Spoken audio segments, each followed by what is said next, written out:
This is hands down the most twisted woman I have ever seen. Just listening to her best friend and her husband talking sweetly on the phone was enough to make her boil with jealousy. That very same night, she asked her best friend's husband out to confess her feelings. But when faced with Kyungju's confession, Young-hoon, who is completely devoted to his wife, flat out rejected her. He thought that would be the end of it, but he couldn't have been more wrong. The moment Kyungju got home, she started harassing him with text messages. Even after he rejected her a second time, she just spiraled into complete madness. It turns out, deep down, Kyungju has always believed she is perfect. In her mind, Young-hoon's rejection of her meant he must be lying. As for Young-hoon, he was so afraid that his innocent wife, Young-won, would get hurt that he chose to hide Kyungju's confession, planning to handle the situation on his own. But unexpectedly, that very evening, Kyungju met up with Young-won. She put on a show, crying and completely twisting the truth, claiming that the man she loved her back, but that some other woman kept clinging to him and wouldn't let go. Young-won, having no clue about what was really going on, actually encouraged Kyungju to express her feelings clearly if she wanted to win the man's heart. Hearing that, Kyungju immediately turned around and called Young-hoon. Seeing her number pop up, Young-hoon didn't hesitate for a second and hung up right away. Kyungju angrily headed back to the fried chicken shop, only to overhear Young-hoon on the phone with Young-won. The two of them were talking so sweetly to each other, and it made Kyungju's face twist in pure rage. When she heard that Young-hoon was on his way to see Young-won, Kyungju immediately turned around, ran out, and intercepted him on the road. She got out of her car and demanded to know why he wouldn't answer her calls. Young-hoon didn't even bother engaging with Kyungju's obsession. However, his mother happened to see the two of them arguing. Although she didn't know exactly what her son was up to, she knew one thing for sure. Young-won could not see the scene unfolding in front of her. She tried her hardest to stop Young-won, who was running in their direction, successfully spinning her around and pushing her back toward the house.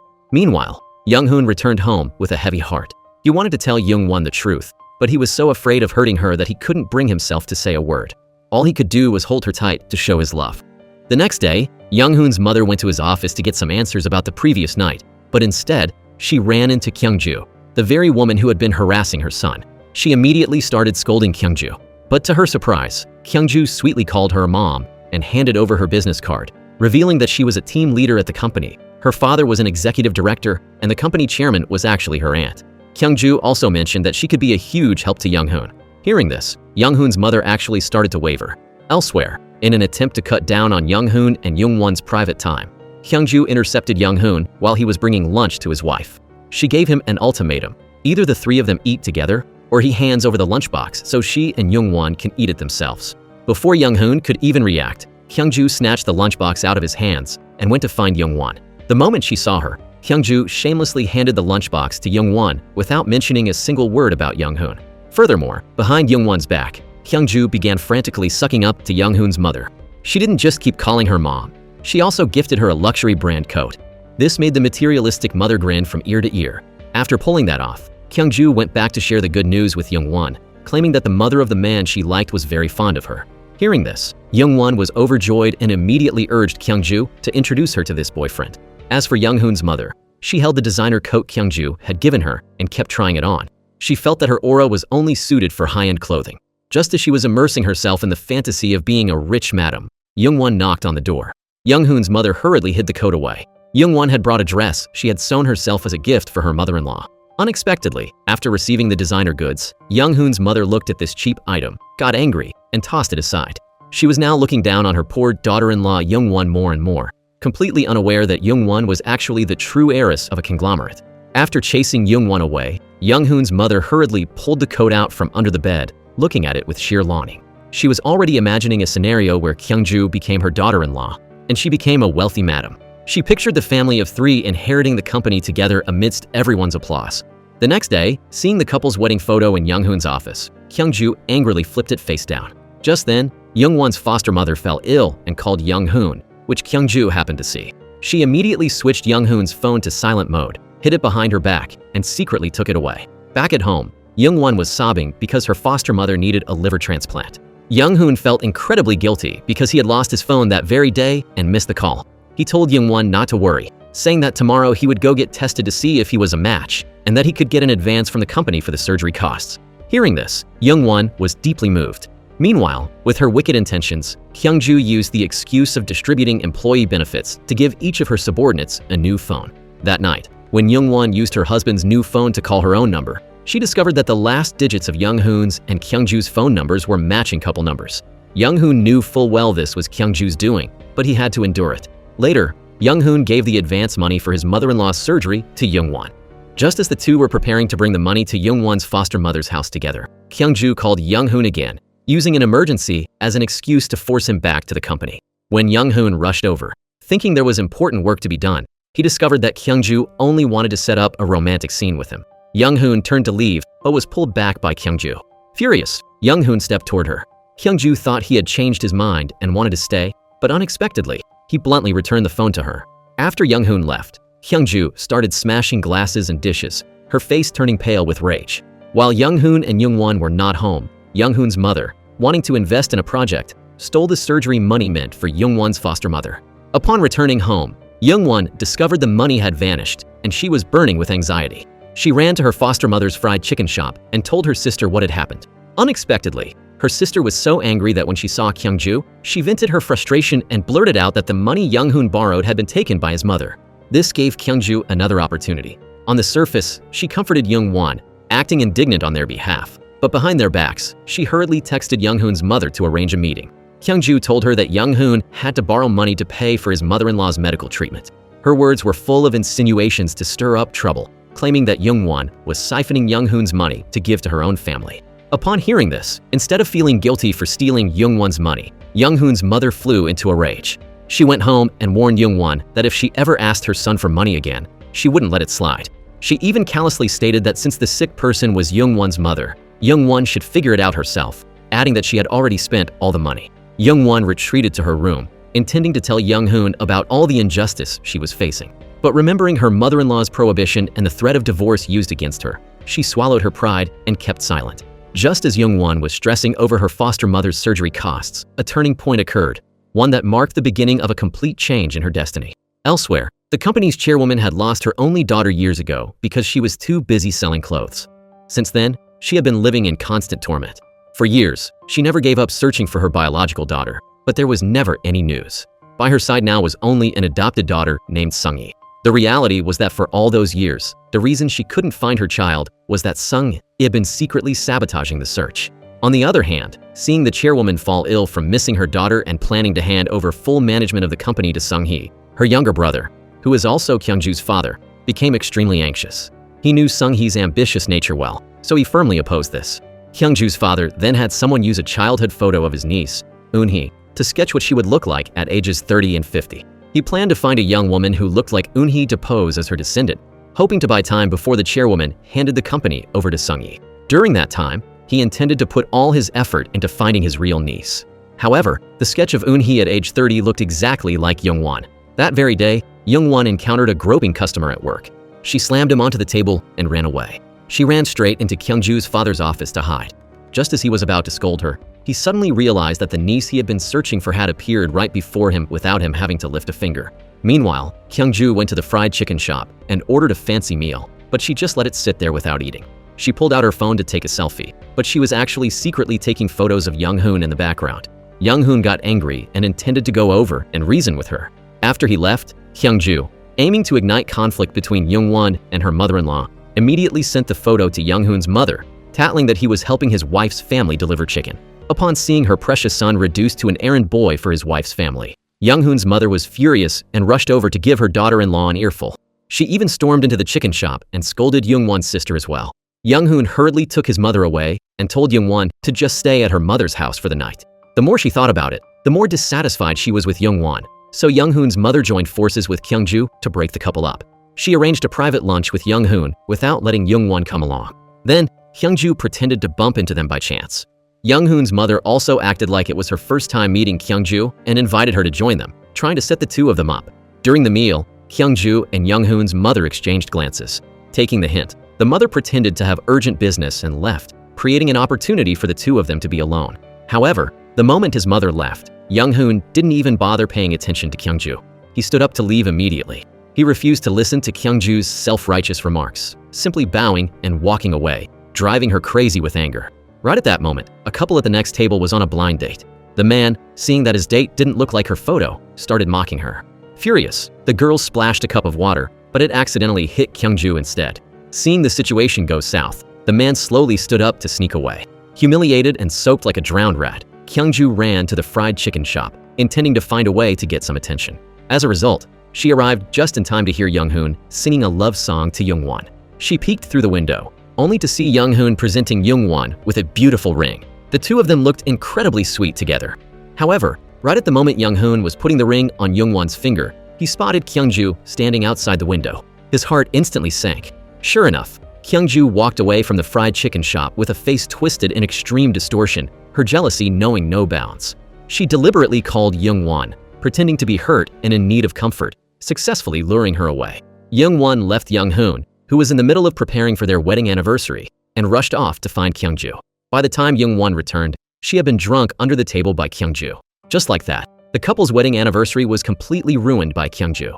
Young-hoon looked at Young-won, who always treated Kyungju like a biological sister, and couldn't find the words to tell her what kind of person her good sister actually was. Early the next morning, the kind-hearted Young-won prepared hangover soup for Kyungju. However, right now, Kyungju only had eyes for the ring Young-won had received the day before. She demanded to borrow it to try it on.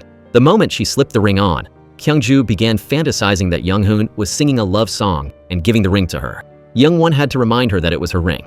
Kyungju reluctantly returned it, but turned away with a deep grudge brewing in her heart. She then poured the bowl of hangover soup that Young-won had painstakingly made for her right into the trash can. Kyungju then called Mi-sun, telling her that inside the designer bag worth millions of won she had given her last time, there was also a credit card. She said it was a small token of her filial piety and told her mother-in-law to spend freely. Hearing this, Mi-sun was over the moon. She wished her son would divorce Young-won immediately so he could marry Kyungju. Just as she left the room, Young-won walked in and discovered the card and a note on the bed. She was very surprised, wondering who would write a note calling her mother-in-law mom. While she was thinking, her mother-in-law stormed in and snatched it back. She hurriedly lied, claiming it was a fake card just to cover up the situation. Hearing that, Young-won snatched it back. Since it was fake, she said she would help her mother-in-law throw it away. Young-won casually tossed the card into the trash, leaving her mother-in-law absolutely heartbroken over the loss.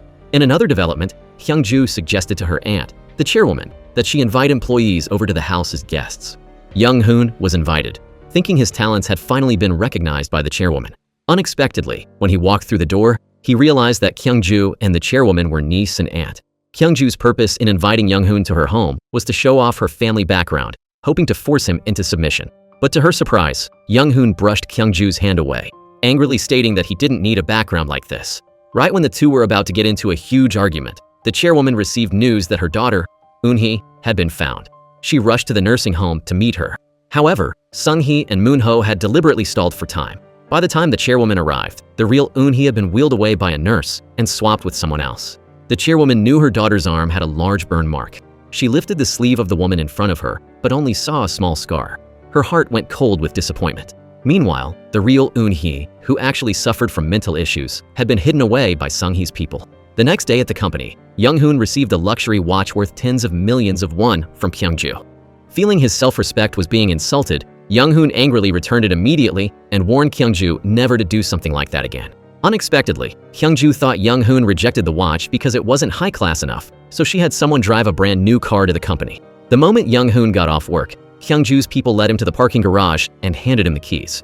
Young-hoon just wanted to escape Kyungju, but his mother, because the credit card had been mistakenly thrown away by Young-won, shamelessly went to find Kyungju to bring it up. Kyungju told her to rest assured, promising she would issue her a new card. The two of them were chatting away happily. Mi-sun even took the initiative, discussing ways to break up her son and Young-won. However, every word was overheard by Young-hoon, who had arrived to return the car keys. Furious, he stormed in and cut off their wicked scheming right then and there. In another development, Young-won's foster mother suddenly fell into a coma and was rushed to the emergency room. This scene was witnessed by Kyungju's father, who had been monitoring the situation. He saw this as a glimmer of hope to get Young-won to pose as the chairwoman's granddaughter. At the hospital, while Young-won was worrying about the surgery cost for her foster mother, Kyungju's father approached her with a proposition. If Young-won agreed to his request, he would cover the entire cost of the surgery. Young-won thought it over for a whole day before finally deciding that saving her foster mother was the most important thing. Kyungju's father then produced a contract, demanding that Young-won never reveal to anyone that she was pretending to be the chairwoman's granddaughter, and immediately handed over the money he had prepared. The two of them reached an agreement. Upon learning that Kyungju's father was searching for relatives, Sung-hee, the chairwoman's adopted daughter, felt uneasy. She and her husband, Moon-ho staged a miserable performance to pressure the chairwoman into quickly drawing up her will. And this trick actually worked. The soft-hearted chairwoman kept Moon-ho back during a meal to discuss business matters. She decided she would create a will to secure Sung-hee's future. This made Kyung-ju's father extremely anxious. He dragged Young-won into his car, intending to head to the house to meet the chairwoman. Just as everyone was waiting for the announcement of the will, Kyung-ju's father dragged Young-won in and declared that she was the chairwoman's granddaughter. Seeing the situation go south, Moon-ho bluntly told the chairwoman that Eun-hee had already passed away, so how could there be a daughter? Hearing this, the chairwoman fainted on the spot. Sung-hee loudly scolded Kyung-ju's father for bringing a fake granddaughter to provoke the chairwoman. Refusing to back down, Kyung-ju's father dragged Young-won to a secluded spot and demanded that she continue the act of pretending to be the chairwoman's granddaughter. Little did they know, Young-won was actually her real biological granddaughter. However, when the chairwoman saw Young-won, she remarked that she looked exactly like her lost daughter did when she was young. Seeing the chairwoman's heartbreak, Young-won felt an inexplicable sadness in her heart. She didn't realize that this feeling stemmed from their blood connection. Watching the grandmother and granddaughter hug each other and sob, even though she knew Young-won was an imposter found by Kyung-ju's father, Sung-hee couldn't help but feel panicked. Meanwhile, the biological daughter the chairwoman had been searching for day and night, who was also Young-won's biological mother, was actually being held captive by Sung-hee in a nursing home under special guard. Sung-hee had lied to the chairwoman that Eun-hee had passed away, and even prepared fake ashes to make her believe it was real. That evening, witnessed by everyone, the chairwoman and Young-won underwent a DNA test. All they had to do was wait for the results, and the truth would be exposed. The chairwoman actually wanted to keep Young-won for dinner, but she was afraid Sung-hee would mind, so she didn't dare to ask. Sung-hee pretended to be gracious, saying that as long as the chairwoman was happy, she was happy too. Young-won took the hint and left. Back in her room, Sung-hee wouldn't stop complaining, resentful that the chairwoman still hadn't given up on finding her relatives. Now, Sung-hee and her husband were just waiting for the DNA test results to be announced, and then to hear the chairwoman's declaration regarding the inheritance. While the two were talking, Sung-hee received a phone call from a nurse and hurriedly left. She went to the nursing home where Eun-hee was being held captive and instructed the nurse not to let anyone discover her, like the last time. The day the DNA test results arrived in no time, Kyung-ju's father sent someone to intercept the delivery person to swap the results. Meanwhile, Sung-hee had her own people get the results first to send them to the house. Kyung-ju's father's side didn't have a single moment to make the switch, so he had to rush back home. Just as he was frantically running to the door to block the deliverman, Sung-hee was quicker and snatched the envelope first. Just when Kyung-ju's father thought it was all over, Sung-hee saw that the test results actually showed a biological match. Seeing their reactions, Kyung-ju's father snatched the results and hurriedly showed them to the chairwoman. The chairwoman couldn't believe that her lost daughter actually had a daughter of her own. She asked Young-won for confirmation again. Young-won felt a wave of guilt and nervousness wash over her. Afraid that Young-won would back out, Kyung-ju's father slumped down at the tea table and pointed at the test results, signaling to Young-won that she didn't need to worry. With this proof, she was the chairwoman's granddaughter. On the other side, Sung-hee agitatedly snatched the paper back, accusing Kyung-ju's father of swapping the results. The two of them argued endlessly. Annoyed by the commotion, the chairwoman kicked everyone out, wanting to speak to Young-won alone. Fearing exposure, Kyung-ju's father found an excuse to drag Young-won out, leaving the chairwoman looking on with deep longing. Later, Kyung-ju assumed her subordinate had successfully swapped the results in time, so she praised them profusely. Her father also assumed his daughter had handled it perfectly, so the matter was just left at that. Meanwhile, the chairwoman used both reason and emotion to persuade Sung-hee to understand her position and accept Young-won, saying she wouldn't be able to see her granddaughter with peace of mind otherwise. Afterward, she sought out Kyung-ju's father and told him to contact Young-won for a meeting. Upon hearing this, Sung-hee tried every method possible to prevent the chairwoman from meeting Young-won. She used an important meeting as an excuse to invite the chairwoman and Kyung-ju's father to attend. After tricking the two of them into the conference room, Sung-hee intercepted Young-won the moment she arrived at the company. Using a mix of sweet talk and intimidation, she demanded that Young-won stop pretending to be the chairwoman's granddaughter. Luckily, Kyung-ju's father discovered this in time, barged in, and took Young-won away. However, Sung-hee didn't give up. She went to the fried chicken shop to secretly observe Young-won's sister. Seeing Sung-hee at the shop, the sister secretly called Young-won. Their conversation was overheard by Sung-hee's henchmen. Now, she could be absolutely certain that Young-won was just an imposter found by Kyung-ju's father. After confirming her suspicions, Sung-hee was no longer panicked. After all, a fake will eventually be exposed. When she returned home, during dinner, Sung-hee suggested inviting Young-won's entire family over for a meal. Kyung-ju's father used the excuse that Young-won's mother needed to rest and hadn't been told the truth yet, trying to stall for as much time as possible. However, Taking advantage of the fact that Kyungju's father wasn't in his office, Sung-hee hired a locksmith to secretly open his safe and found the contract between him and Young-won. Just as Sung-hee was rejoicing over finding the evidence, the chairwoman walked in and caught her in the act. Regardless of the reason, Sung-hee prying open a safe when the office owner wasn't there constituted theft. This made the chairwoman furious, and she ordered Sung-hee to leave immediately. Angry, Sung-hee threw the contract down and stormed off. The chairwoman picked up the contract but didn't open it, intending to put it back in its place. But just then, Kyungju's father returned. Seeing the envelope in the chairwoman's hand, he was so terrified that he collapsed to his knees and confessed everything without even being asked.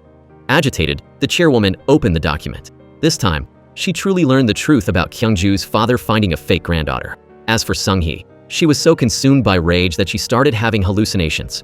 She vividly imagined Eun-hee, the chairwoman's biological daughter, mocking her for being a fake daughter. Enraged by the vision, she threw a massive tantrum. Meanwhile, back at home, Young-won kept tossing and turning, feeling that deceiving the chairwoman was wrong. She brought flowers to Eun-hee's urn to pay her respects.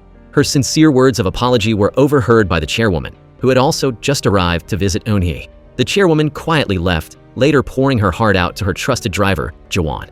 The next day, to punish Kyungju's father, the chairwoman decided to transfer all the stock shares originally intended for him in the will over to Sung-hee. She then sought out Sung-hee to inform her of this decision, but carefully withheld the fact that she had discovered Young-won was a fake granddaughter. Young-won, completely in the dark about this, felt a constant sense of unease. She wrote a letter of apology to the chairwoman, confessing that she truly wished the chairwoman were her real grandmother. These words touched the chairwoman's heart. Looking at a childhood photo of Eun-hee with tears in her eyes, she wondered. Young-won's eyes looked exactly like Eun-hee's when she was little, so why wasn't she her granddaughter? Sensing the sincerity in Young-won's apology, the chairwoman personally went to find her for a heart-to-heart. Sung-hee and her husband couldn't understand why the chairwoman suddenly gave Kyungju's father's shares to her. Feeling extremely anxious, Sung-hee decided she had to expose Young-won as a fake. She told Kyungju's father she wanted to invite Young-won over and would pick her up personally. However, just after leaving the house, she realized she had forgotten something and doubled back. At that exact moment, she overheard a conversation between Kyungju and her father, revealing that the chairwoman already knew the truth about Young-won. This made Sung-hee furious. It seemed that, compared to her, the chairwoman still valued blood ties more. Just then, the chairwoman returned from meeting Young-won. Sung-hee unleashed a torrent of resentment, accusing her of conspiring with Kyungju's father to hide the truth from her. However, all of this confrontation was merely played out in her imagination. That night, alone in her office, Sung-hee swore to protect her position. She was nowhere near satisfied with just the shares and real estate the chairwoman had given her. The next day, to counter Sung-hee, Kyungju's father sneaked into her office to look for weaknesses. But not long after he got in, the secretary standing guard outside warned that Sung-hee was approaching. He scrambled to find a hiding spot, eventually squeezing under the desk. But the trip wasn't in vain. He heard Sung-hee ask her secretary how things were going on Eun-hee's side. Kyungju's father thought he had misheard. Sung-hee was asking about a person who had supposedly passed away. He immediately instructed his secretary to contact a private intelligence agency to investigate how Sung-hee found Eun-hee and how she knew she had died. In another twisted turn of events, Kyungju, simply seeing Young-won and her husband's toothbrushes touching, became so jealous that she snapped them in half. Later, she sneaked into Young-won's room to snoop around. When she opened the wardrobe and saw the couple's sweet wedding photo, jealousy drove her mad, and she tore the picture to shreds. Just as she crumpled the photo, she heard Young-won returning. Terrified, Kyungju hid behind the door, not daring to move. Just as Young-won was about to push the door open, she was called away by her mother-in-law. Kyungju managed to escape, but not before staring with hateful intensity at Young-hoon's photo. She silently vowed that she would definitely make such a good man her own husband. With that, she tore the photo to shreds. To satisfy her twisted desires, Kyungju contacted Mi-sun for help. She instructed her to deliberately leave a bright red lipstick stain on Young-hoon's shirt. Unexpectedly, when Young-won walked in and saw the lipstick mark, she didn't suspect a thing. Young-hoon just muttered that it probably rubbed off on him in the elevator and tossed the shirt into the laundry basket. Mi-sun hurriedly tried to add fuel to the fire to ignite conflict between the couple. Young-won just looked at her mother-in-law's antics and smiled. She trusted that Young-hoon wasn't that kind of person. Then, she even helped wipe the lipstick smudge off Mi-sun's own mouth. Mi-sun returned to her room, stomping her feet and beating her chest in frustration. Today happened to be Kyungju's birthday. She was absolutely convinced that Young-hoon would attend the company party to celebrate with her. However, Young-hoon only helped his colleagues finish decorating the venue before heading home to be with Young-won. When Kyungju arrived and saw that Young-hoon wasn't there, she furiously chased after him. She intercepted Young-hoon on his way home. begging him to stay and wish her a happy birthday. Unexpectedly, the scene of Kyung-ju clinging to Young-hoon was witnessed by her father. Only then did he realize that the man his daughter was unrequitedly pursuing was none other than Young-won's husband. Kyung-ju's father was so enraged by his unfilial daughter that he fainted on the spot. However, Kyung-ju abandoned her own father and went alone to stand below Young-hoon's apartment to wallow in self-pity. She watched couples passing by and imagined they were her and Young-hoon. Just as Kyung-ju was debating whether or not to call him, Young-won returned home and spotted her. Knowing it was Kyung-ju's birthday, Young-won specially took her out for seaweed soup. But as Kyung-ju looked at Young-won's happy face, she became so angry that she flipped the entire table of food.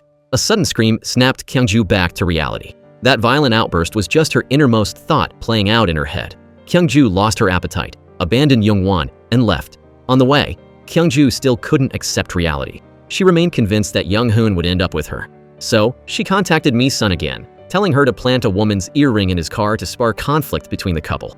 While Young-won was cleaning the car, Mi-sun took advantage of her distraction to toss the earring onto the passenger seat.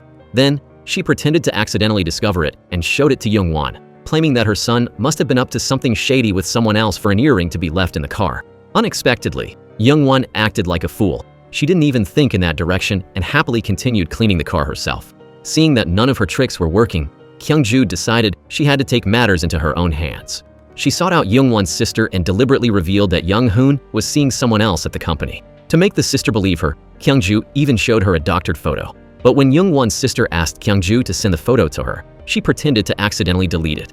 Kyung-ju's goal was to have Young-won's own family break the news, as that would inflict the most pain. That day, Kyung-ju was absent-mindedly gazing at Young-hoon's photo when she unexpectedly ran into Young-won at a cafe. She hurriedly flipped her phone face down. While the two were talking, someone came looking for Kyung-ju. However, the moment Kyung-ju stepped away, the phone she left on the table rang. Young-won accidentally discovered that Kyung-ju had saved Young-hoon's photo. But being simple-minded, she didn't realize that Kyung-ju liked Young-hoon. Kyung-ju rushed back, claiming she suspected Young-hoon was seeing someone else and was secretly investigating on Young-won's behalf. Finally, she added that Young-won's sister also knew about this, successfully covering up her slip-up. Back at home, Young-won ate dinner with an uneasy heart. She couldn't believe that both her sister and her best friend were saying Young-hoon had someone else. She washed her face, telling herself not to think crazy thoughts, convinced that Young-hoon wasn't that kind of person. Later, Young-won went to see Kyung-ju and told her to stop investigating Young-hoon, insisting she trusted in his character. Kyung-ju was about to stir up more trouble, but unexpectedly, Young-won's words made her furious. Young-won said that once Kyung-ju met a man like Young-hoon, she would understand the feeling of absolutely trusting that he would never betray her. Kyung-ju hadn't anticipated that there would be a single crack in their relationship, but she still refused to give up. Kyung-ju then contacted Mi-sun, telling her to trick Young-won into coming to the hotel where Young-hoon was on a business trip. After that, she hurriedly rushed to Young-hoon's hotel to make her move, planning to force herself on him right then and there. But to her surprise, Young-hoon remained faithful and even told Kyung-ju she was out of her mind. Outside the door, Kyung-ju's secretary and Young-won arrived one after another. Hearing the arguing inside, Young-won mistakenly thought the secretary who had just entered was the one harassing Young-hoon. Inside the room, Young-hoon left the two women behind and stormed out in anger. After Young-hoon was gone, Young-won gathered her courage and knocked on the door. She announced herself, warning the person inside that her Young-hoon was not easily swayed. She said that if they didn't want to get hurt, they should give up on their own accord. Inside the room, Kyung-ju was so terrified she didn't dare utter a single word. The next day, Young-hoon handed his resignation letter to Kyung-ju, adding that he would tell Young-won everything she had done. He felt Kyung-ju was completely unhinged and left decisively. However, the moment he stepped out of the office, he was intercepted by Sung-hee's people. Sung-hee wanted to recruit Young-hoon to her side. Meanwhile, Kyung-ju was terrified that once Young-hoon told Young-won about all her wicked deeds, she would lose any chance to drive a wedge between them. So, she immediately called Mi-sun for help. When Young-hoon got home, his mother blocked him from going to find Young-won. But Young-hoon was determined, so his mother hurriedly informed Kyung-ju that she couldn't stop her son. Kyung-ju rushed to the fried chicken shop to find Young-won, but missed her. At that time, Young-won was taking her foster mother to the hospital for a checkup. While waiting for her mother, Young-won also got an exam and discovered she was pregnant. Young-hoon arrived, and before he could tell her about Kyung-ju's evil actions, he heard the news that Young-won was pregnant. This scene made Kyung-ju, who had also just arrived at the hospital, burn with jealousy. Back home, Kyung-ju kept replaying the scene at the hospital. She told herself over and over again that she must have misheard. How could Young-won be pregnant? In a panic, she called Mi-sun. Mi-sun already knew the news about the pregnancy. She met Kyung-ju for the last time, wanting to end everything, saying that since things had reached this point, neither of them should struggle anymore. On the other hand, when the chairwoman heard that Young-won was pregnant, she sent Kyung-ju's father and her driver to pick out baby items. However, while they were shopping, Kyung-ju's father suddenly suggested the three of them take a photo together to report back to the chairwoman. It was this very photo that gave Kyung-ju another opportunity. At this moment, Kyung-ju was going crazy over Young-won's pregnancy and Young-hoon's resignation. Just as she was racking her brain for a way to separate Young-won and Young-hoon, her father sent her the group photo of the three of them. This immediately gave Kyung-ju a vicious idea. She cropped her father out of the picture, leaving only Young-won and the driver, Ji-won. Then, she brought the doctored photo to Mi-sun, claiming that Mi-sun had been deceived and that the baby Young-won was carrying wasn't her grandchild. Upon learning this, the mother-in-law didn't just track Young-won's location 24/7. She even started personally ambushing her wherever she showed up. Seeing Young-won with another man, she didn't care about the facts. She rushed in, asserting that Young-won and the man in front of her were having an illicit affair. Young-won barely got 2 words out to explain before her mother-in-law jumped to conclusions. Unbelievably, she even shoved Young-won, despite her being pregnant. Ji-won and Young-won tried to explain, but the mother-in-law concocted her own version of their relationship, then slumped onto the ground, wailing and crying out for her poor son. Her dramatic scene left both Young-won and Ji-won feeling completely humiliated. Back home, she immediately told Young-hoon she suspected the baby Young-won was carrying wasn't his. Young-hoon covered Young-won's ears to shield her from such filth, scolded his mother to never say such things again, and dragged Young-won away. Mi-sun actually started to doubt her own suspicions. She called Kyung-ju, but Kyung-ju continued to brainwash her, insisting that while Young-hoon might be hurt now, he would thank his mother later when the truth came out. Later, Young-won kept trying to explain, but Mi-sun wouldn't listen. She didn't even care that Young-won was pregnant and pushed her to the ground again. This scene was witnessed by Young-won's sister, who had come to drop off food. Outraged on her sister's behalf, she immediately took Young-won back to their mother's house. That night, Young-hoon was in a bad mood and got wasted. He called Young-won, demanding to go to her mother's house with her. As Young-won was helping Young-hoon outside, Kyung-ju happened to see them.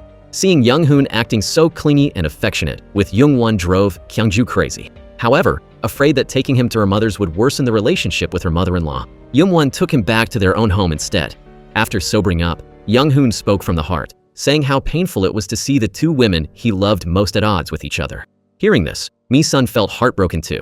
Young-won then ran over and hugged her mother-in-law, begging her to just listen to her explanation. This time, Mi-sun finally calmed down enough to hear Young-won's full story. She explained that she had to pretend to be the chairwoman's granddaughter to get money for her foster mother's surgery, and clarified that every time she was with Ji-won, it was arranged by the chairwoman. He was just a driver running errands. Just like that, the misunderstanding between the 2 women was resolved. However, to be absolutely sure, Mi-sun took the photo Kyung-ju gave her to the baby store for confirmation. She learned that Ji-won really was a driver, and that day, it wasn't just Young-won and Ji-won, but an older man was with them too. Realizing Kyung-ju had deliberately slandered her daughter-in-law, she was absolutely furious. She called Kyung-ju over to the house and exposed her lies right then and there. Mi-sun refused to listen to any more of Kyung-ju's excuses and declared that their partnership was officially over. Just as Kyung-ju was kicked out and pacing around in anger, she saw Young-hoon returning and quickly hid. Unexpectedly, she overheard a piece of information that she could use to reignite the conflict between Young-won and her mother-in-law. It turned out Young-hoon had secretly gone to get tested to see if he could donate part of his liver to his mother-in-law. The hospital informed him that he was a match. The moment he got the call, before even entering his house, he rushed off to the fried chicken shop to break the good news to Young-won. Hearing this, Kyung-ju quickly rang the doorbell to alert Mi-sun. Just as Young-hoon opened his mouth to tell Young-won about the match, his mother stormed in to confront them. She aggressively tried to claw at Young-won, accusing her of manipulating her son into donating his liver. Just like that, the 2 who had just reconciled were at odds again. Mi-sun threw a fit until she fainted from her own hysteria. Back at home, after regaining consciousness, Mi-sun threw Young-won's luggage out and kicked her out of the house. Even after kicking Young-won out, she went as far as hiding her son, forbidding him from leaving his room. She guarded the door day and night, terrified that Young-hoon would run off to undergo the surgery for Young-won's foster mother. The result was that she eventually exhausted herself to the point of falling asleep. Meanwhile, Kyung-ju met up with Young-won and started probing for information. Young-won said she understood her mother-in-law's position, as no mother would want the child she raised with such difficulty to do something like that. She expressed her belief that she could find another donor. Every word Young-won said was secretly recorded by Kyung-ju. She then deliberately edited the audio, twisting the meaning of her words. The edited recording made it sound like Young-won didn't care about her mother-in-law at all and was insisting that Young-hoon must perform the surgery to save her foster mother. Kyungju even suggested a solution to Mi-sun to prevent the surgery, force the couple to divorce. She even went so far as to prepare the divorce papers herself and delivered them straight to Mi-sun's hands. When she returned home, Young-won prepared a meal full of love for her mother-in-law, but Mi-sun ruthlessly knocked it all over, then dragged Young-won over and demanded she stamp the divorce papers. This terrified Young-won, who looked at the papers in front of her, not knowing what to do. Mi-sun then turned around and ran off, going straight to Young-won's foster mother. She got on her knees and begged her not to go through with the surgery. She had thought it over and decided this was the only way to stop her son. Hearing this, Young-won's foster mother burst into tears. She never imagined she would become such a burden to her children. She immediately decided to refuse the transplant surgery. When Young-won heard the news, she was heartbroken. Regardless of whether they used Young-hoon's liver or not, her mother-in-law shouldn't have convinced her foster mother to give up her chance to live. While the two were arguing, a hot iron on the table fell. Young-won disregarded the danger and lunged forward to shield her mother-in-law. Young-won's action made her mother-in-law feel a bit touched and guilty. She contacted Young-won, who was at the hospital getting her wound bandaged. Afraid her mother-in-law would worry, Young-won lied and said she was fine. Just then, a nurse walked by and read aloud the severity of the burn and the necessary precautions. Hearing this, the mother-in-law felt even more guilty deep down. Elsewhere, Kyungju was secretly stalking Young-hoon and discovered Young-won's sister begging him to go through with the surgery for her mother. She immediately reported this to Mi-sun. In the middle of the night, Mi-sun angrily ran to the fried chicken shop and sat there all night, then left alone. She returned home and sat in the living room waiting for Young-hoon. Mi-sun scolded him for being unfilial, but then she suddenly had a change of heart and agreed to let Young-hoon do the surgery. When Young-won returned, her mother-in-law even inspected her wound and applied medicine to it. Upon hearing this news, Kyungju was determined to protect Young-hoon and stop the surgery at all costs. So, Kyungju went to Mi-sun's house and showed her photos of landscapes abroad on her phone. She claimed she would arrange for Young-hoon to go study abroad and for the mother-in-law to stay in a villa, living in a place with a great environment. Mi-sun was no longer swayed by Kyungju's temptations and immediately kicked her out of the house. At the hospital, Young-won's foster mother wanted to meet Young-won's biological mother before the surgery. She told Young-won to go find her real mother. As for Kyungju, she couldn't accept the fact that Mi-sun was no longer on her side, so she stormed over to their house to cause a scene.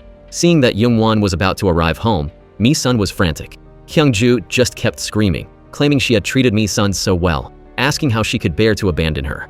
After complaining about her mother-in-law, Kyungju turned her resentment toward Young-hoon. She still believed that the person Young-hoon needed most was her. She had tried so hard to get him, yet he didn't even care. Seeing Young-won approaching the house, Mi-sun tied Kyungju up. When Young-won walked in, Mi-sun stepped out of the room, sweating profusely.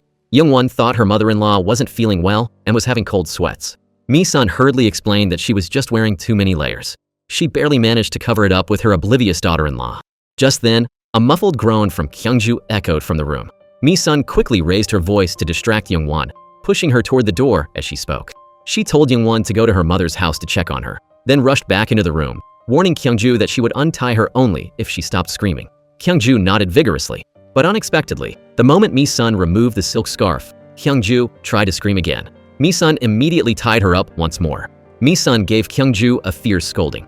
Feeling wronged, Kyungju ran to a park and cried, resenting Young-hoon and his mother for not understanding her heart. Hearing a child nearby also named Young-hoon, she wailed even more pitifully. It wasn't until she had cried her face into a ghostly mess that she finally went home.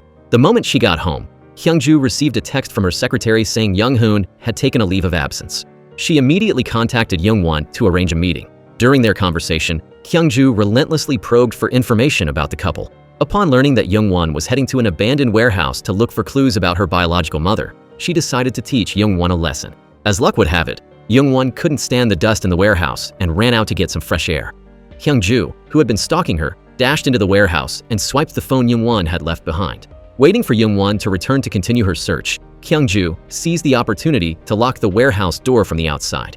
Kyungju then contacted Young-hoon, lying that her car had broken down and asking him to pick her up. She begged Young-hoon, asking him just this once, to come get her just one time. But Young-hoon gave her no chance, flatly refusing. However, the moment they hung up, Young-won's phone rang. Kyungju picked it up and saw that it was Young-hoon calling. This made her burn with jealousy. She mimicked Young-won's voice, texting Young-hoon an address and telling him to come find her, claiming she had injured her leg. Young-hoon, thinking it was Young-won, rushed to the scene. Only when he arrived at the address in the message did he realize he had been tricked. He immediately recognized Young-won's phone and demanded to know where Kyungju had taken his wife. Seeing that Young-hoon's mouth and mind were filled only with thoughts of Young-won, Kyung-ju furiously threw the phone to the ground. She resented Young-hoon for ignoring her plea for help, yet responding instantly to a text from Young-won. Faced with Kyung-ju's madness, Young-hoon only cared about one thing. Where was Young-won? Suddenly, Young-hoon remembered there was a warehouse nearby and immediately turned to go find Young-won. Kyung-ju grabbed Young-hoon to stop him, but he brushed her aside. She asked him again why he wouldn't accept her. Time and time again, Young-hoon decisively cut off Kyung-ju's hope, plunging her into a state of madness. Over at the warehouse, since Ji-won had also been there during the day and left his watch behind, he returned to retrieve it. As the two approached the warehouse door, they heard the sound of a woman crying. Terrified, they pushed each other to be the one to open the door. However, the moment Ji-won opened it, he realized it was a false alarm. There was nothing there. Just as he was feeling relieved, Young-won, who had been locked inside all day, crawled out from within. Once everyone calmed down, they recognized each other. Young-won expressed her gratitude to Ji-won for saving her life. Meanwhile, Kyung-ju was still raging in her car. Consumed by hatred, she tore Young-hoon's photo to pieces. When Young-hoon finally reached the warehouse, he learned that Young-won had already gotten a ride home with someone else. Following this incident, Young-hoon began searching for clues about Young-won's biological mother with her. They tracked down an old man who used to work as a security guard at the chairwoman's old company. Not wanting to get involved in any trouble, the old man chased them away as soon as he saw the old missing person flyer. Until one day, his grandson got lost and was found by Young-won. His conscience finally got the better of him, and he contacted Young-hoon using the number he had left. Young-hoon went alone to meet the old man to hear the full story. It turned out, years ago, the old man witnessed Young-won's biological mother fall on the steps and lose consciousness right after she arrived to find her family. Sung-hee was standing right there at the time and gave him hush money to keep it a secret. After hearing this, Young-hoon decided to clarify everything himself before telling Young-won. So he secretly followed Moon-ho, Sung-hee's husband, to a nursing home. Young-hoon quietly observed the room Moon-ho entered and became certain that the person inside was Young-won's mother. To confirm it once more, Young-hoon disguised himself as a doctor at the nursing home, pretending to do rounds. He noticed that the pendant Eun-hee was wearing was identical to Young-won's, further cementing his belief in her identity. Young-hoon pulled Eun-hee out and hid in a nearby room. He took out a photo of Young-won's childhood doll to show Eun-hee. Unexpectedly, Eun-hee, who had been in a daze, suddenly recognized her daughter. At the same time, Moon-ho received news that Eun-hee had gone missing and flew into a rage. His shouting was overheard by the chairwoman. Agitated, the chairwoman grabbed Moon-ho by the collar, furiously demanding to know where he had hidden Eun-hee. Moon-ho shoved the chairwoman's hand away and blurted out Sung-hee's name. He revealed that the person who had imprisoned the chairwoman's daughter for the past 30 years was none other than her adopted daughter, Sung-hee. The chairwoman, unable to bear the shock, fainted instantly. Meanwhile, Young-hoon was taking Eun-hee to find Young-won. He silently vowed to expose Moon-ho and Sung-hee's crimes and make them pay. However, on the way home, their car broke down. Young-hoon instructed Eun-hee not to get out of the car and to wait there for him, while he walked ahead to see if there was a repair shop. On the other side, Sung-hee, who had also received the news, was driving down the same road searching for Eun-hee. Unfortunately, she spotted Eun-hee inside Young-hoon's car. Just like that, Sung-hee dragged and pulled Eun-hee in her own car and sped off. On the road, Eun-hee kept struggling with Sung-hee, causing her to not notice Young-hoon, who was walking back, and she hit him with her car. Trembling, Sung-hee got out to check. Eun-hee seized the opportunity to run to the other side of the road. Just then, Ji-won, who had been dispatched by the chairwoman to find her daughter, was rushing toward them. He swerved sharply to avoid Eun-hee and crashed straight into a utility pole. His car came to a stop right next to Young-hoon. Seeing the chairwoman's driver unconscious, Sung-hee was paralyzed with fear, not knowing what to do. Moon-ho rushed over and checked his own dashcam. Seeing that the camera hadn't captured Sung-hee but only Ji-won's car, he ran to comfort Sung-hee and hatched a vicious plan.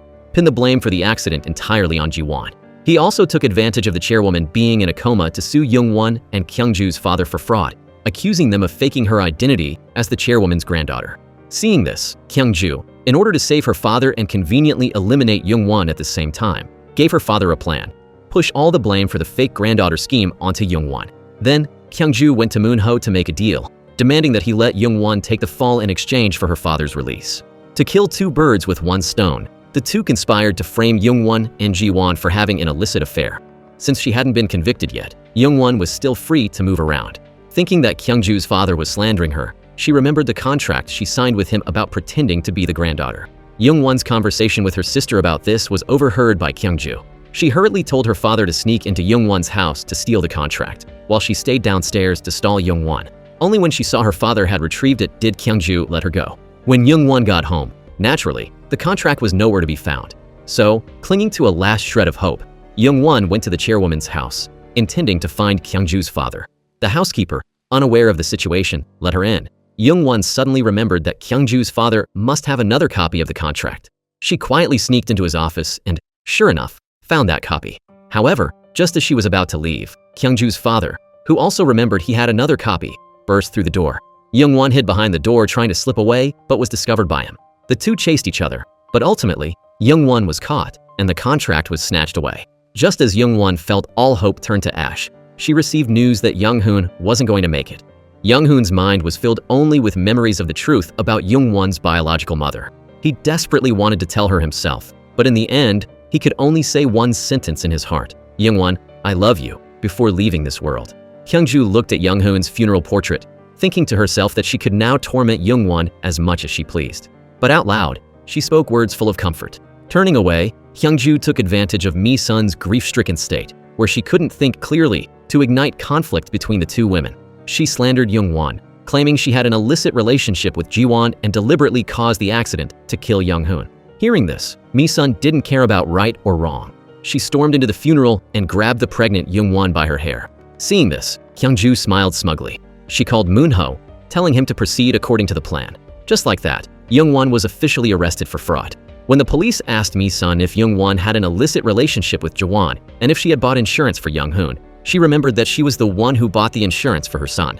But Kyung-ju had insisted she was certain Young-won and Ji-won were having an affair and had plotted to murder Young-hoon, claiming the baby wasn't even his. Under Kyung-ju's relentless brainwashing, Mi-sun lied to the police, saying Young-won had purchased the insurance. She wanted Young-won, the person who harmed her son, to be punished. And the lawyer who came to the detention center to understand Young-won's situation, ostensibly sent by Kyung-ju to help her, was actually planted by Kyung-ju to ensure Young-won stayed in prison. In another twist, Ji-won's mother accidentally overheard the conspiratorial conversation between Moon-ho and Kyung-ju in the parking garage. Agitated, she desperately wanted to tell Moon-ho that he couldn't hurt Ji-won. It turns out, Ji-won's mother was Moon-ho's first love, and Ji-won was actually his biological son.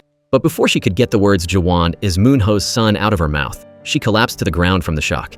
Moon-ho, thinking she was faking it, turned around and walked away without a second glance. At that moment, Ji-won was at the police station, actively reasoning and arguing that he wasn't the perpetrator when he received the news that his mother had passed away. Ji-won's mother died just like that because she was too agitated over her son's situation and wasn't taken to the emergency room in time. After holding his mother's funeral, Ji-won had no mental energy left to deal with the frame-up against him. And because the police suspected that Ji-won's traffic accident and Young-won's fraud case were linked by an illicit affair and a plot to murder Young-hoon, the two cases were merged into one. During the trial, following his daughter's arrangement, Kyung-ju's father pinned all the blame for faking the chairwoman's granddaughter's identity onto Young-won. Mi-sun, also brainwashed by Kyung-ju, stood up to testify that Young-won and Ji-won had a shady relationship. As for Ji-won's lawyer, he had already been bought off by Moon-ho. Taking advantage of the fact that Ji-won was drowning in grief over his mother's death, the lawyer stood up and stated that Ji-won admitted to all charges. Just like that, Young-won and Ji-won were successfully framed and sentenced to 4 years in prison. Because Young-won was convicted of adultery and murdering her husband, she was spat on by society. The moment she entered prison, she was mocked and bullied by the other inmates. The others didn't care that Young-won was pregnant. They threw a blanket over her and gave her a beating. Young-won clutched her stomach, ceaselessly begging and crying out her innocence. The commotion woke up the prison's big sister, the boss of the cell. When Young-won saw the big sister, she was stunned into silence. Didn't she look exactly like the chairwoman? Elsewhere, to prevent Young-won from appealing, Kyung-ju sought out lawyer Kim to find a solution. Lawyer Kim said he had intentionally stalled Young-won and told her to wait patiently. As for Young-won, she had asked her sister to handle the appeal. Hearing this, Kyung-ju hurriedly went to find Young-won's sister, intending to reassure her and tell her to rest easy and leave Young-won's matters to her. However, when she went outside to call lawyer Kim, their conversation about plotting against Young-won was overheard by Young-won's foster mother. The foster mother blocked Kyung-ju's path, intending to scold her. During the struggle, Kyung-ju pushed Young-won's foster mother into the road. When she turned around, Young-won's foster mother had been struck by a car and passed away just like that. What made Kyung-ju crumble even more was that this scene was witnessed by Sung-hee's young son. Kyung-ju pulled the boy aside, gave him a stern warning, and told him he had to forget what he had just seen. Inside the prison, Young-won, with a bruised and swollen face, suddenly received the news that her foster mother had passed away. Originally, the prison had granted Young-won permission to go out to see her foster mother one last time. But after Kyung-ju pulled some strings behind the scenes, she was informed that the leave order had been canceled. No matter how miserably Young-won begged to see her mother once, she was still dragged back. At this moment, through the big sister's analysis, everyone believed that Young-won was innocent. It was clear that someone was deliberately preventing Young-won from leaving. The big sister explained to Young-won that her imprisonment was being manipulated by someone behind the scenes. But Young-won, having just experienced the pain of losing her mother, had no mind to listen to her analysis and stood up to leave. Just as Young-won happened to turn her head back, she spotted a female inmate about to stab the big sister.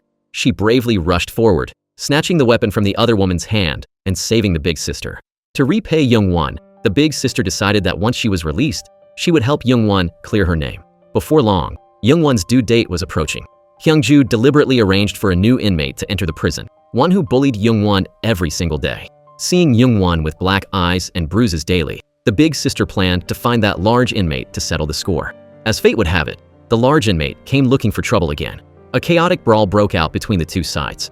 However, Young-won, who didn't participate in the fight at all, was the one locked up in solitary confinement.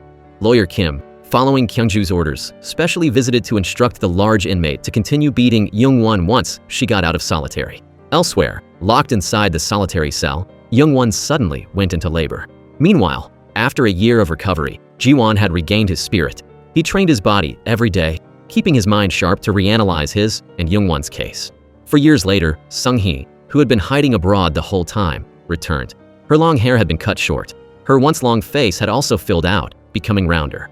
That day, after being released from prison and discussing plans with her cellmate, Young-won decided to strike first against her former mother-in-law and Kyung-ju's father, the ones who gave false testimony. The prison big sister disguised herself to look like the chairwoman. They sneaked into Kyung-ju's father's office to extract information.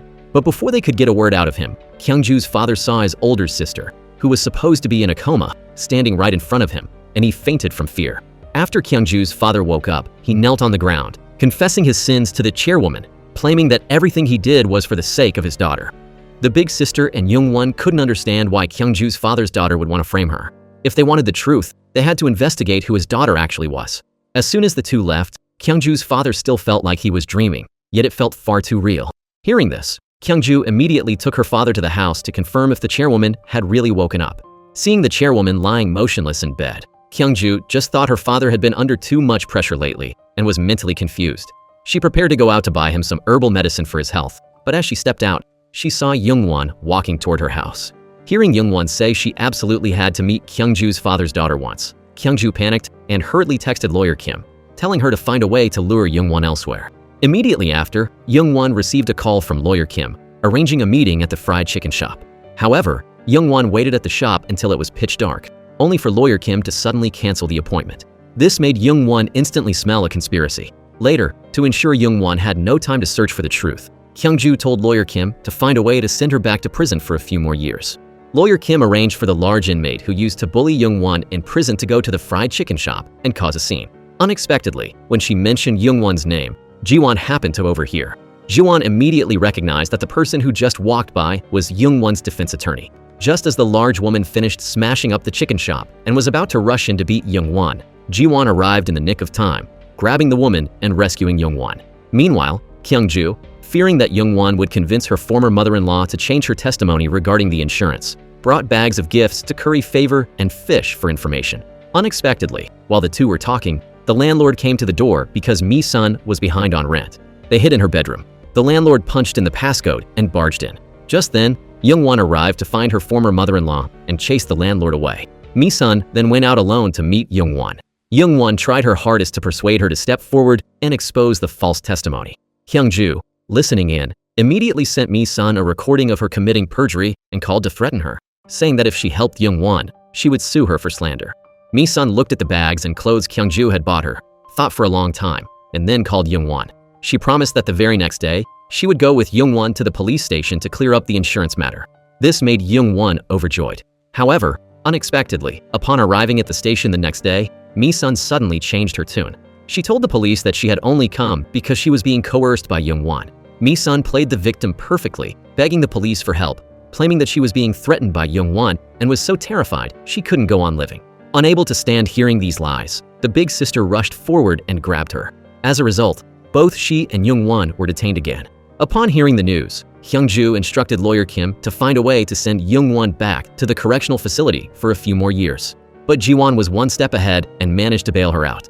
Fresh out of detention, Young-won couldn't understand why her former mother-in-law would treat her this way, so she ran off to find her. Unexpectedly, she spotted the older woman rushing out. She followed her all the way to the company where Kyung-ju was. Just like that, Young-won overheard the entire collusive conversation between her ex-mother-in-law and Kyung-ju. It was only then that Young-won realized that every single action of her ex-mother-in-law had been orchestrated by Kyung-ju from behind the scenes. Furious, she turned back, intending to tear Kyung-ju apart. However, the office that was just full of guests was now completely empty. She then stormed down to the basement garage to hunt for Kyung-ju. Ji-won, who had seen through everything, followed close behind and stopped her just in time. He reminded Young-won that charging in like that wouldn't get her revenge. Instead, she could end up locked up again for assault. Right at that moment, she overheard Kyung-ju and lawyer Kim mocking her, laughing about how ridiculous it was that even while in prison, she still treated the person who framed her as a savior. She silently vowed that she would make Kyung-ju pay for everything she had done to her, tit for tat. The next day, pretending as if nothing had happened, she went to find Kyung-ju, still acting like a close sister to avoid alerting the enemy. Young-won seized this opportunity to ask for a job at Kyung-ju's company, asking for her help. At this point, Kyung-ju still had no idea that Young-won had discovered the truth. To keep up the act of the kind best friend, she agreed. Just like that, Young-won infiltrated Kyung-ju's inner circle. Afterward, she sought out Ji-won. The two officially teamed up to clear their names together. On another front, to make Kyung-ju's people turn on each other, the big sister tailed lawyer Kim. Taking advantage of the moment Kim was distracted with her makeup, she stole her phone. She then used lawyer Kim's phone to text the large inmate, instructing her to go teach Mi-sun a lesson. After doing this, the big sister pretended to trip, helped lawyer Kim pick up the phone, and returned it to her. Lawyer Kim looked confused but didn't suspect a thing. Soon enough, the large inmate received the message and rushed to Mi-sun's house to cause a scene. Young-won also calculated the timing perfectly and arrived at her former mother-in-law's house. Mimicking Kyung-ju's methods, she started driving a wedge between the older woman and Kyung-ju, making Mi-sun misunderstand that Kyung-ju had used her and was now discarding her. Later, the scene of the large inmate finishing her task and holding out her hand to demand money from lawyer Kim was witnessed by Mi-sun, whom Young-won had brought to the scene. Mi-sun heard with her own ears the large inmate stating that it was lawyer Kim who had ordered her to trash the house. She was absolutely furious. Just as the group was making a commotion, the police, summoned by Young-won, arrived and arrested both the large inmate and lawyer Kim. Before long, Kyung-ju received a distress call from lawyer Kim. Young-won calculated that right now, Kyung-ju must be racking her brain, unsure whether she should save lawyer Kim or not. To prompt Kyung-ju to quickly discard lawyer Kim, she arranged a meeting with Kyung-ju and deliberately recounted all of lawyer Kim's corrupt behaviors, then asked if Kyung-ju knew about any of it. Kyung-ju denied everything vehemently. To protect herself, she had no choice but to cut ties with lawyer Kim. Kyung-ju rushed to the detention center and told lawyer Kim to take all the blame temporarily, promising to bail her out later. Back home, Kyung-ju reflected on the recent events. She didn't suspect that Young-won knew the truth. Instead, she grew increasingly suspicious that Mi-sun was playing tricks. While she was lost in thought, the sound of arguing erupted outside. The moment Kyung-ju stepped out, she was shoved back by Mi-sun. Mi-sun, believing Kyung-ju had ordered the large inmate to trash her house, had come to tear her apart. Suspecting each other, the two were now bitter enemies. The next day, Young-won ran to find Mi-sun again, continuing to add fuel to the fire. Mi-sun arranged to meet Kyung-ju, having prepared her phone to record the conversation. She used her words to try and fish for information about the crimes Kyung-ju had ordered her to commit. Unexpectedly, Kyung-ju didn't fall for the trap. Her tongue didn't slip once, and she steadfastly maintained that those were Mi-sun's own actions. In the end, she even called security to take Mi-sun to the police station, framing her for stealing her credit card to spend on herself. Only then did Mi-sun clearly see Kyung-ju's ungrateful, backstabbing nature, and she was so furious she almost fainted. Just like that, Mi-sun was detained at the police station. She reached out, trying to grab the smug Kyung-ju standing in front of her. Kyung-ju laughed mockingly, saying that no matter how much she struggled, she wouldn't be able to touch a single hair on her head. Mi-sun was filled with regret for having blindly trusted Kyung-ju's words. She huddled on the floor, terrified to the point of sobbing uncontrollably. On the other hand, after throwing Mi-sun in jail, Kyung-ju ran to Young-hoon's to gloat. Young-won secretly followed her. Kyung-ju told Young-hoon that she was about to get married to someone who could be useful to her. Then, Kyung-ju relentlessly mocked Young-hoon for not betraying Young-won, only to end up with this fate. Kyung-ju wanted Young-hoon to regret not choosing her. Every word was overheard by Young-won. She wanted nothing more than to rush out and tear Kyungju apart, but she managed to restrain herself. Thinking about how Kyungju had just been mourning Young-hoon and was now getting married as if nothing had happened, Young-won realized things weren't so simple. She arranged a meeting with Kyungju to probe about her marriage. Caught off guard, Kyungju showed off her engagement ring. This reminded Young-won of the time Kyungju demanded to borrow her ring. She also held out her hand, demanding to try on Kyungju's engagement ring. Kyungju reluctantly handed it over. Just as Young-won was about to put it on her finger, Kyungju called out "sister," interrupting her action. After parting ways with Kyungju, Young-won went to find Mi-sun. Feeling that keeping her locked up for a few days was lesson enough, she agreed to bail her out. Mi-sun was deeply moved and revealed that she still had Young-hoon's phone. Inside were messages and recordings of the suggestive words Kyungju had sent him. Hearing this, Young-won rushed to her former mother-in-law's house and found Young-hoon's phone exactly where she said it would be. Looking at the flirtatious content Kyungju had sent Young-hoon, her heart filled with indignation. The next day, Kyungju held her engagement party. Upon receiving news that Mi-sun had been released, she was thrown into a panic. Kyungju hurriedly had people investigate where she went after her release. Unexpectedly, Young-won had already smuggled her former mother-in-law into Kyungju's very own engagement party. The ceremony had barely begun when things started going wrong. Kyungju's father, in his capacity as the father of the bride, suddenly had a stomachache and couldn't stop passing gas. Unable to hold it in anymore, he hurriedly ran to the restroom. The two main characters couldn't wait any longer and decided to start exchanging rings first. At that precise moment, Mi-sun suddenly burst in, announcing to everyone that Kyungju had once seduced someone else's husband, who happened to be her own son. Kyungju frantically ordered her people to throw the woman out. But before leaving, Mi-sun screamed at the top of her lungs about how Kyungju had seduced her son and even bribed her to facilitate his divorce. Kyungju desperately tried to explain that what she was saying wasn't true. To ease the awkwardness, they hurriedly played the video confession Kyungju had filmed for her fiancé. The beginning was indeed Kyungju's video, but the latter part suddenly switched to audio recordings Kyungju had sent to Young-hoon. It even played a recording of Kyungju tearfully confessing her love to him herself. The groom's mother couldn't sit still any longer. She stood up and delivered a thunderous slap across Kyungju's face. Then, she marched forward, grabbed her son, and prepared to leave. Kyungju tried to stop them, but it was useless. Just then, the large screen displayed Mi-sun advising Kyungju to be a decent human being. Kyungju screamed for the screen to be turned off, but her subordinates only found the remote after Mi-sun had finished speaking. In an instant, Kyungju descended into madness, smashing everything in sight. Meanwhile, Mi-sun was incredibly pleased with her masterpiece. After calming down, Kyungju sent people to Mi-sun's house to capture her, but they couldn't find her anywhere. It turned out she had heard the commotion and hid inside her wardrobe. Yesterday, the news of Kyungju's broken engagement hit the papers. When she arrived at the company, employees were whispering about the truth behind the cancellation, driving her insane with rage. Kyungju ordered her people to find Mi-sun at all costs to teach her a lesson. Just as she was thinking that Mi-sun must have someone helping her from behind the scenes, Ji-won walked in and subtly hinted to Kyungju that it was Sung-hee who had sabotaged her engagement party. Upon reflection, Kyungju realized that finding a powerful partner really wouldn't benefit Sung-hee, so she readily believed that Sung-hee was the saboteur. At the same time, the groom's mother returned all the betrothal gifts and jewelry Kyungju had given them. Kyungju knelt on the ground, pitifully begging her to listen to her explanation, but the groom's mother left decisively. However, Kyungju felt that as long as the man still loved her, there was still hope.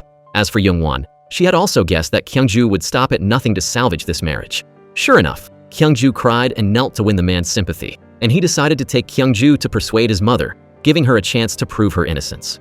Their conversation was witnessed by Young-won, who was secretly watching. Seizing the moment when Kyungju went to the restroom to touch up her makeup, Young-won ran to the man's car to talk. She told him that she was Young-hoon's wife, the woman Kyungju had framed, and played him the recording of what Kyungju had said in front of Young-hoon's urn.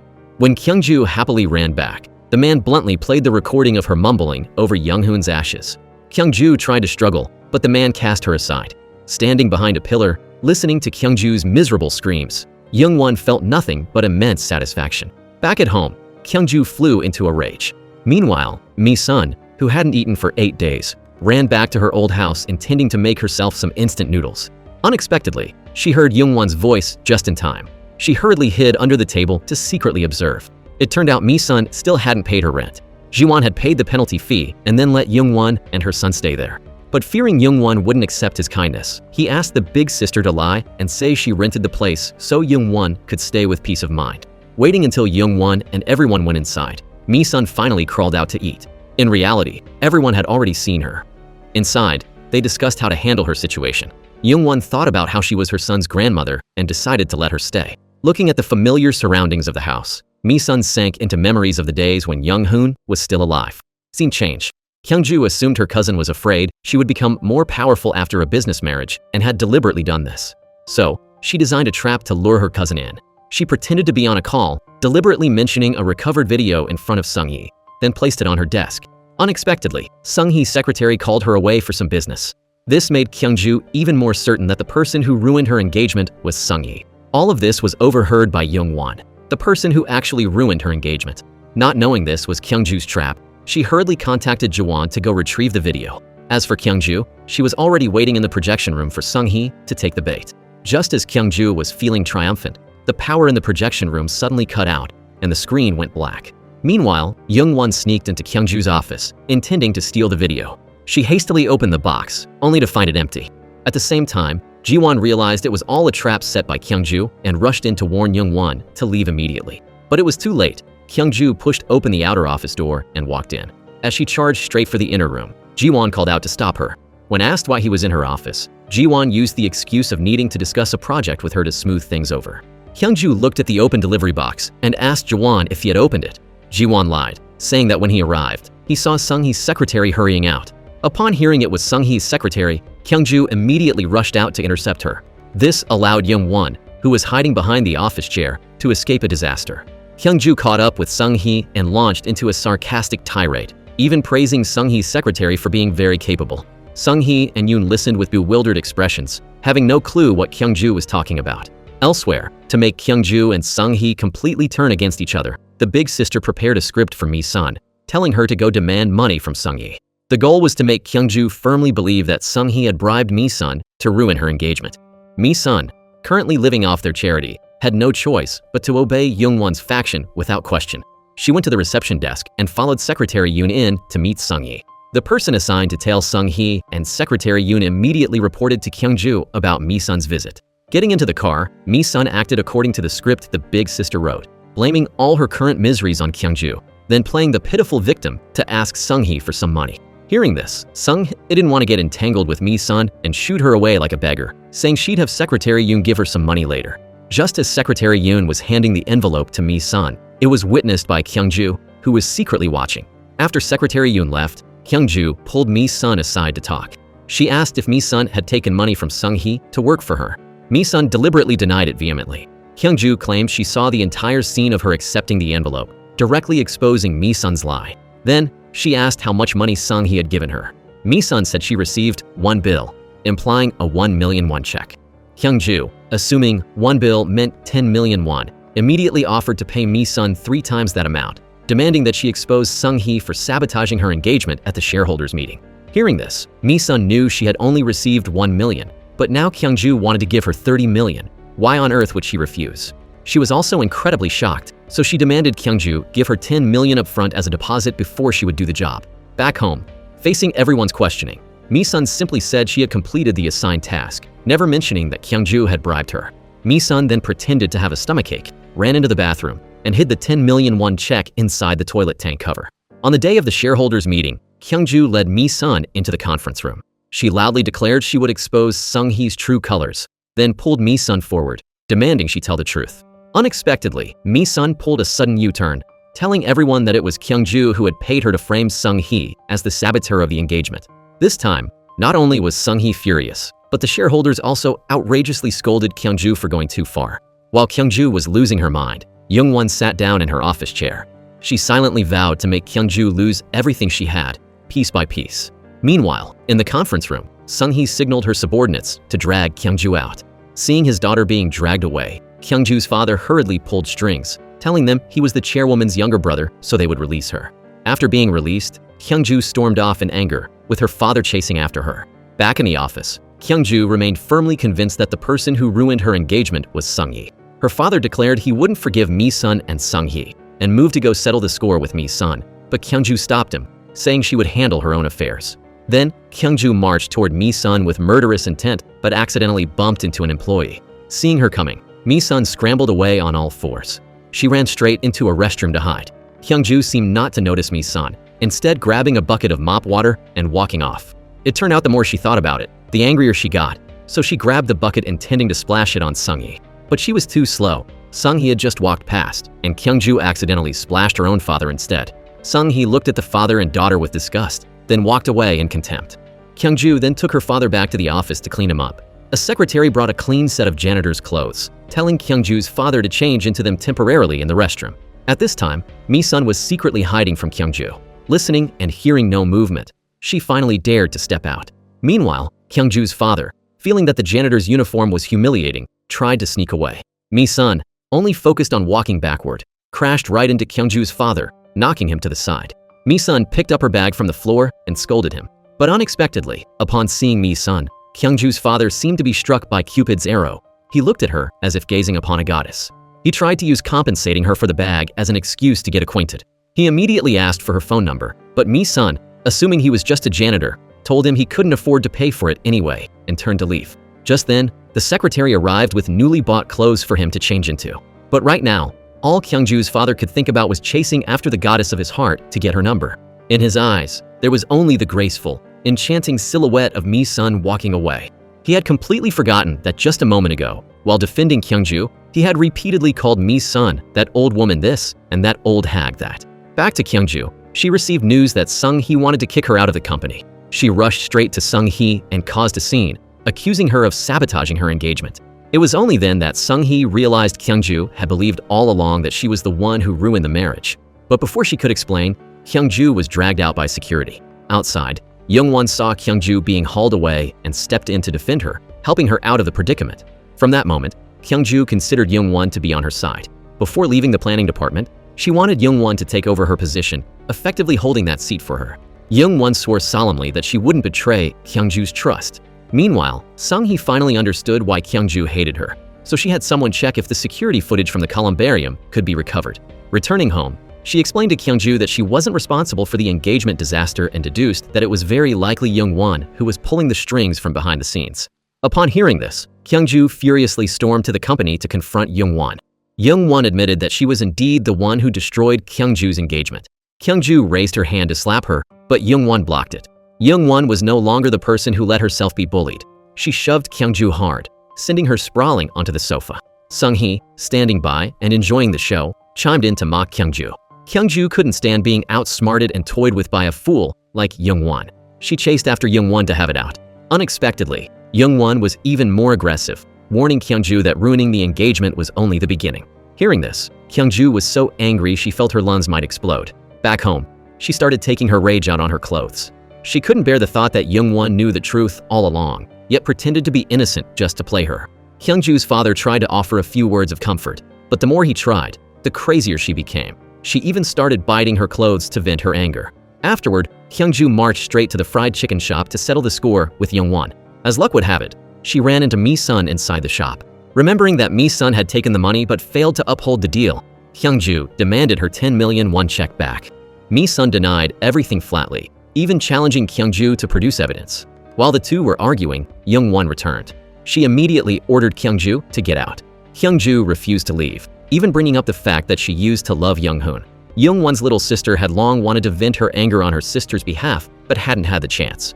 Seeing Kyung-ju deliver herself to their doorstep, the girl rushed in and tore into her verbally. Seeing Kyung-ju getting scolded, Mi-sun clapped her hands in applause. Finally, Young-won had to pull her sister back for Kyung-ju to keep her hair intact. In another development, because Young-won looked exactly like the chairwoman's daughter as a child, Sung-hee always saw her as a thorn in her side, so she used this opportunity to fire Young-won. From then on, Young-won stood day and night holding a protest sign, pacing in front of the company gate. Seeing this, Moon-ho offered a plan to Sung-hee, suggesting they bring Kyung-ju back to the company to deal with Young-won. Sung-hee was also afraid that firing Young-won without cause would spark controversy and affect the company.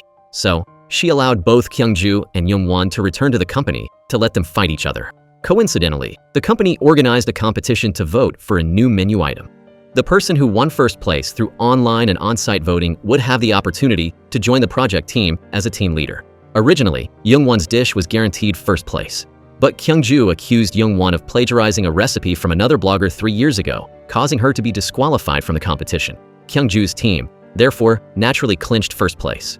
Afterwards, to prove her innocence, Young-won began studying the photo the blogger had posted 3 years ago. Yi-jun looked at the photo and commented that the plate was very beautiful, which caught Youngwon's attention.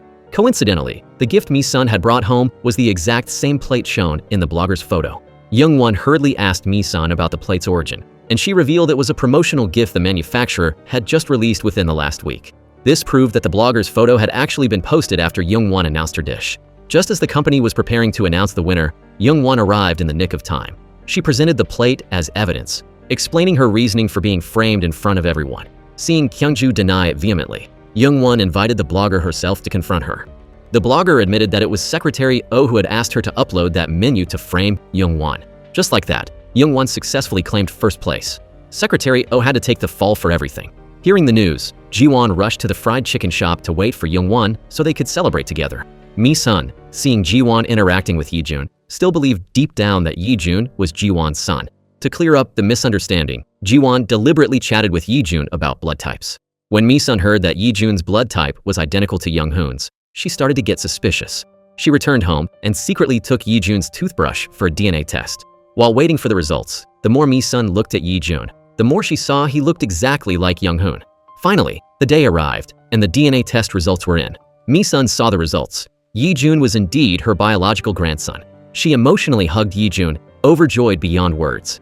Meanwhile, at the company, Sung-hee investigated and found out that Jiwon and Youngwon were actually on the same side. To drive a wedge between them, Sung-hee called Youngwon in and played her an edited audio recording. Youngwon refused to believe Jiwon was the one who caused Younghoon's accident. So, Sung-hee took her to where Jiwon was undergoing psychological therapy. The moment Youngwon left, Sung-hee told her subordinate to contact Dr. Kim to guide Jiwon's responses. When Youngwon arrived at Dr. Kim's, she happened to overhear Jiwon admitting with his own mouth that he had caused the accident involving Younghoon. Hearing this, Youngwon tried to stay calm and then went back to find Sung-hee. She used this opportunity to express her willingness to cooperate with Sung-hee, saying she was free to use her to deal with Kyungju. This was exactly Sung-hee's goal. She then promoted Youngwon to project team leader right in front of Kyungju, placing her on equal footing with her rival. After work, Youngwon went home but couldn't find Yijun anywhere. Hearing her sister say the boy was playing at Jiwon's house, she panicked and told her sister to go pick him up immediately. The big sister didn't understand why Youngwon was having such an unusual reaction and asked for the reason. Youngwon recounted how she had heard with her own ears Jiwon admitting he caused the accident. The big sister advised her to handle this calmly because everyone could clearly see how well Jiwon had treated her. On the other hand, Kyungju was panicking over the alliance between Youngwon and Sung-hee. She and her father analyzed Sung-hee's weaknesses together. In the end, they decided to strike using the accident involving Younghoon and Eun-hee. At the company, Jiwon greeted Youngwon but only received a glare in return. Jiwon didn't understand what was wrong, so he chased after her, asking why she was avoiding him, saying that even if they pretended not to know each other, there was no need to treat each other like enemies. Youngwon stated bluntly that she had heard him admit to causing the accident with his own mouth. Then, she pulled out an envelope, intending to return the rent money to him. The scene of the two breaking ties was recorded by Sung-hee's secretary, Yoon. Only after watching the video did Sung-hee feel completely assured about Youngwon. Jiwon opened the envelope, only to discover it wasn't money inside, but a letter. In the letter, Youngwon told Jiwon that her sudden change in attitude was just an act to deceive Sung-hee. It turned out that just yesterday, Youngwon had followed Secretary Yoon to Dr. Kim's office again. She had heard with her own ears that Sung-hee herself had arranged for Dr. Kim to manipulate Jiwon into saying those words. At the same time, to suppress Kyungju, Sung-hee deliberately assigned the livestream program, which originally belonged to Kyungju, to Youngwon instead. Frustrated, Kyungju called Jiwon and invited him out for drinks. Just then, Youngwon caught up with Kyungju and unleashed a torrent of sarcastic remarks. Kyungju screamed that she wouldn't let Youngwon get away with this. All of this was overheard by Jiwon on the other end of the line. Guessing that Kyungju was about to do something to Youngwon, he disregarded his own condition and went to find her. Sure enough, Kyungju had followed Youngwon the whole way to pick a fight. During their struggle, Kyungju stumbled back a few steps and fell to the ground. Youngwon didn't want to engage with her, but seeing cars passing by, Kyungju stood up and tried to push Youngwon into traffic. Luckily, Jiwon arrived just in time to save her, shoving Kyungju to the ground again in the process. The moment the two of them ran to the other side of the road, Jiwon fainted. Youngwon took him home and cared for him all night. By this point, Kyungju hated Sung-hee to the core. That night, she sneaked into Sung-hee's office to find her weakness. Unexpectedly, just as she got inside, she heard Sung-hee and Moon-ho approaching. Kyungju hurriedly hid behind a wall and accidentally overheard their conversation about framing Younghoon. She rushed off to find Jiwon, the one Sung-hee had falsely accused. Only after hearing this did Jiwon realize that Sung-hee and Moon-ho had colluded to frame him. The next day, Kyung-ju went to Sung-hee's office to fish for information.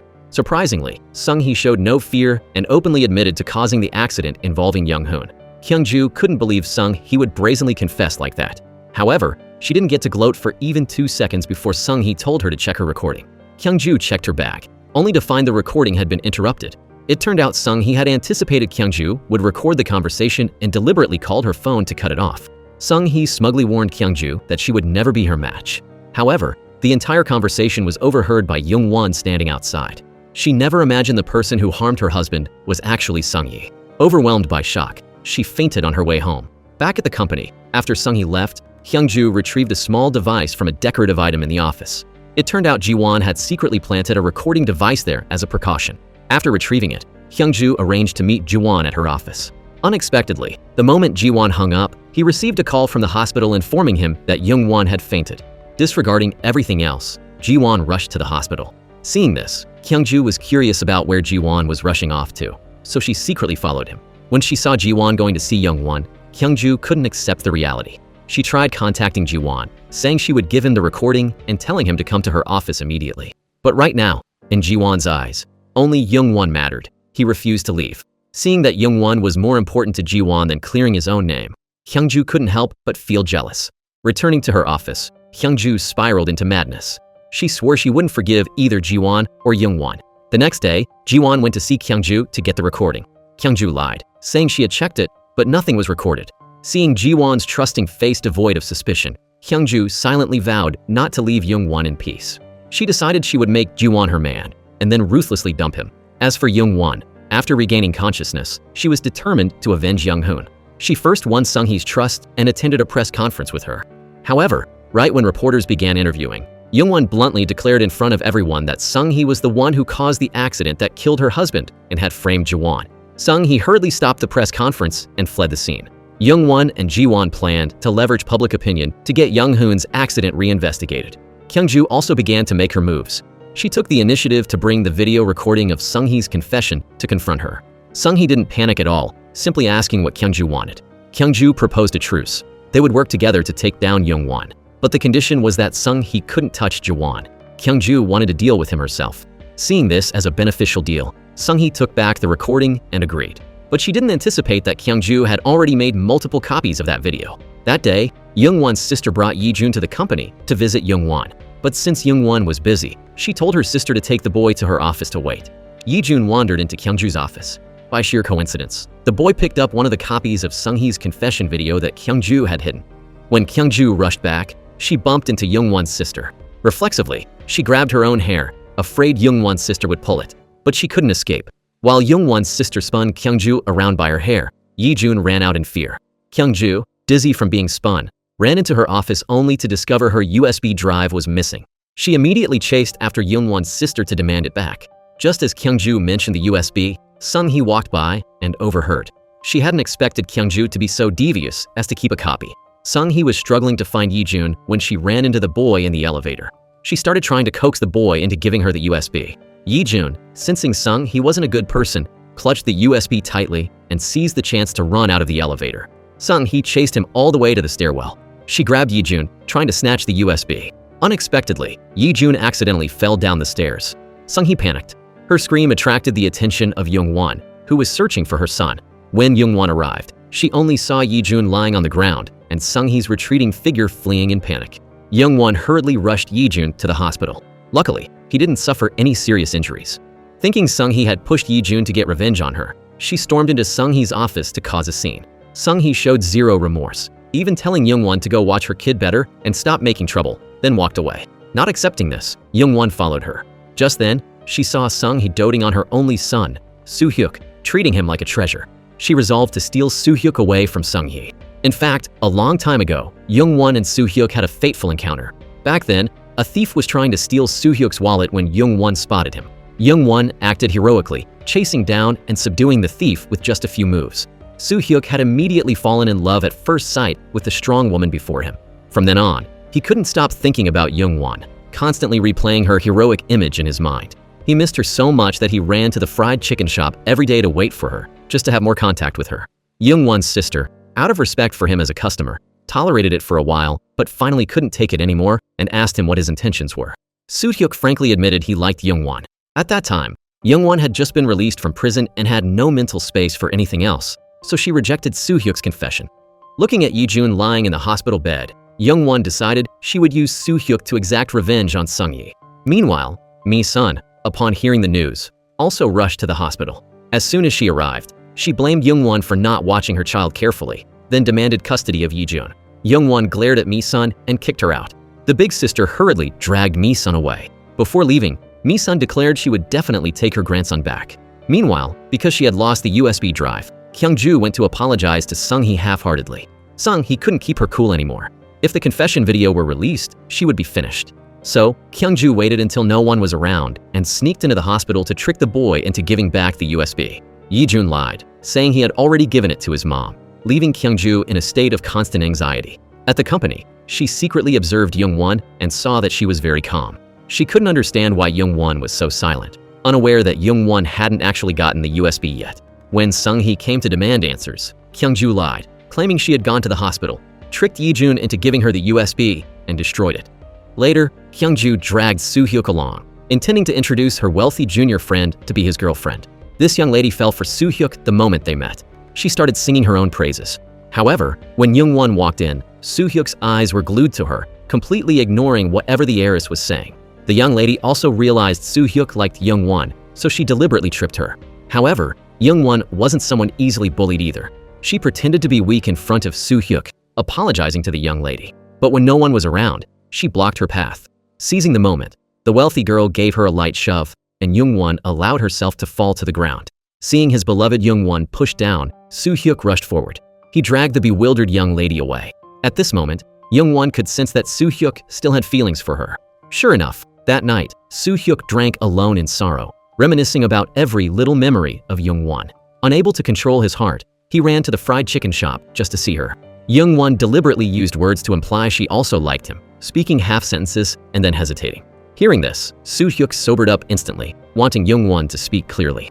Young-won stated directly that she had always missed him, but due to unspoken burdens, she couldn't love him openly. The next morning, Soo-hyuk woke up recalling Young-won's words from the day before, unsure if he had been dreaming. He ran to the company to confront Young-won. Unexpectedly, Young-won deliberately denied everything and walked away. Knowing Soo-hyuk was following her, Young-won pretended to be on a phone call with someone else.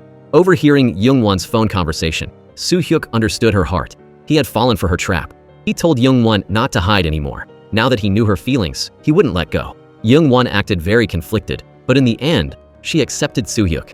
She used the excuse of fearing gossip to demand that Soo-hyuk keep their relationship a secret. Meanwhile, Sung-hee had found a well-matched heiress for Soo-hyuk. But because Soo-hyuk arrived late, the heiress was extremely displeased. The heiress and her mother stormed off in anger. The moment they left, Soo-hyuk walked in and told his mother that he already had someone he loved and wouldn't be going on any more blind dates. Hearing that Soo-hyuk had a girlfriend but wouldn't bring her home to introduce her, Sung-hee felt uneasy. As for the newly in love Soo-hyuk, one day without seeing Young-won felt like 3 years. He was eager to contact her. At that very moment, Young-won was in a meeting with Kyung-ju and Sung-hee. Hearing the content of Young-won's conversation, the two of them realized she was dating. Sung-hee couldn't help but make a snide remark, wondering which unlucky guy would fall for a woman like Young-won. Little did she know, the unlucky guy she was talking about was her own biological son. Meanwhile, Kyung-ju suspected that Young-won and Ji-won were dating. She deliberately invited Ji-won out for drinks that evening, then pretended to be drunk and fell into his arms. She originally planned to use this opportunity to follow Ji-won home, but unexpectedly, her father caught them on the street. Seeing Kyung-ju wasted, her father rushed over, shooed Ji-won away, and insisted on carrying his daughter home himself. Seeing her plan ruined by her clueless father, Kyung-ju dropped the act. She gave her father an earful and stormed home in a rage. The next day, Kyung-ju went with Young-won and a few others to do market research. On the way, they ran into Sung-hee, who was with Soo-hyuk. Noticing a big difference between Young-won's and Kyung-ju's shoes, Soo-hyuk seized the chance to take Young-won to a mall and buy her a pair of high heels. But the young man's thinking was very simple. He forgot that Young-won was doing market research, which meant lots of walking. By the end of the day, Young-won's feet were covered in blisters. Seeing this, Ji-won felt terrible for her. He ran off to buy her a more comfortable pair of shoes and even put them on her feet himself. Afterward, Ji-won walked Young-won to her gate and left. But just as he turned the corner, he spotted Soo-hyuk's car, so he doubled back. Right then, he witnessed an intimate moment between Soo-hyuk and Young-won. After Soo-hyuk left, Ji-won was about to confront her when Young-won cut him off. She told him she was dating Soo-hyuk and using him for revenge. Ji-won was furious but helpless to stop her. In the days that followed, Young-won and Soo-hyuk quickly entered a passionate honeymoon phase. While chatting, Soo-hyuk mentioned his mother wanted him to inherit the company, but he wasn't interested, so he hadn't gone to work. Young-won probed, asking if she hoped he would go to work at the company. He would do it? Soo-hyuk immediately declared that if it was what Young-won wanted, he would definitely do it. While the two were talking, Sung-hee appeared in front of Young-won. Young-won deliberately bragged that her young boyfriend was very obedient to her. Sung-hee continued to mock her, saying she wondered what kind of lunatic would like an old hag with a criminal record and a child like Young-won.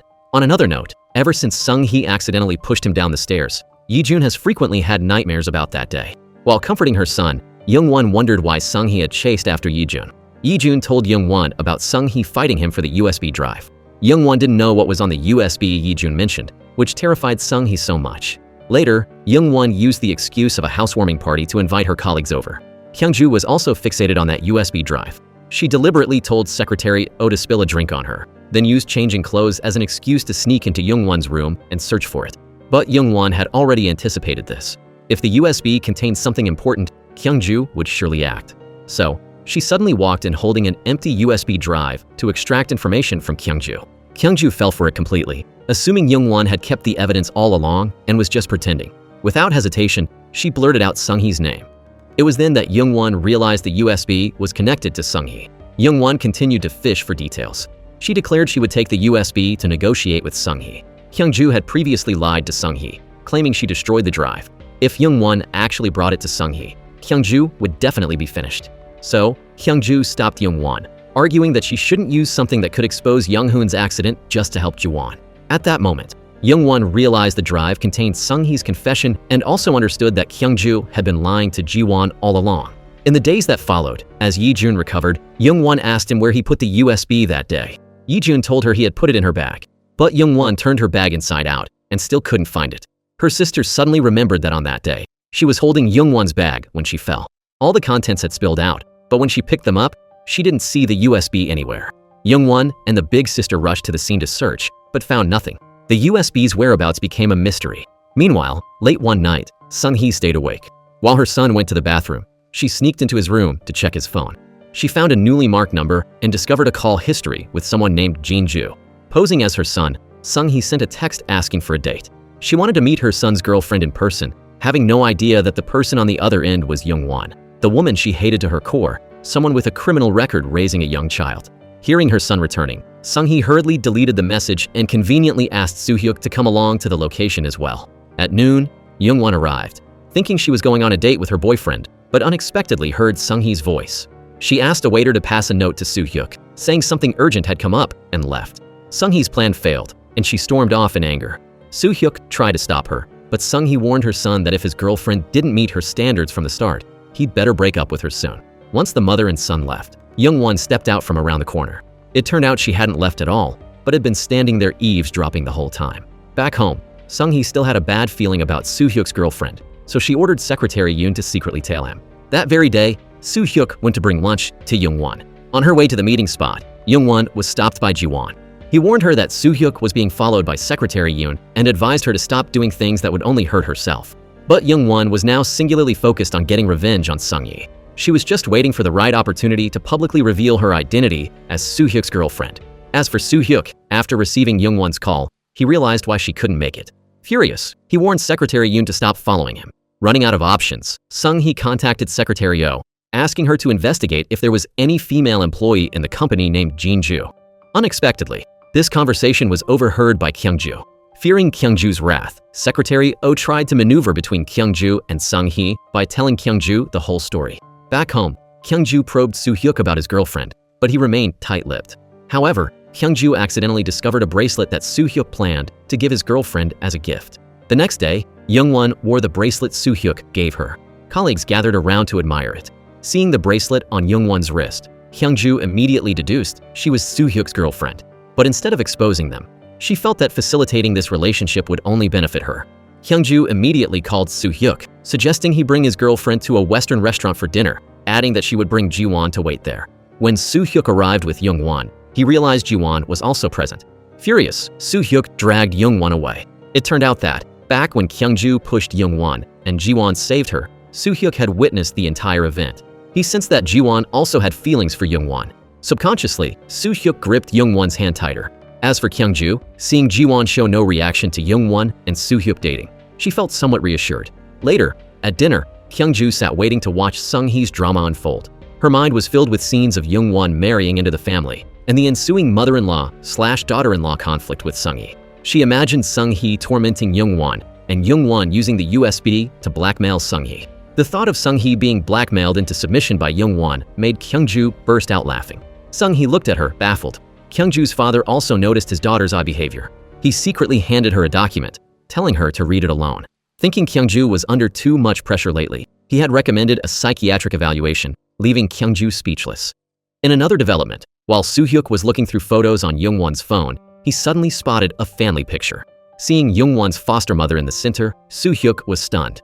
He instantly recognized her as the woman his aunt Kyungju had harmed. Meanwhile, ever since knowing Youngwon was involved with Soo-hyuk, Kyungju trusted Jiwon even more. She gave Jiwon a USB drive containing footage of Moonho arguing with Jiwon's mother, Moonho's weak point. Just then, having just parted ways with Youngwon, Soo-hyuk stormed in, demanding to see Kyungju. Youngwon, standing nearby, overheard everything. The two of them discussed the scene where Kyungju pushed Youngwon's foster mother, causing the car accident years ago. Youngwon heard it all.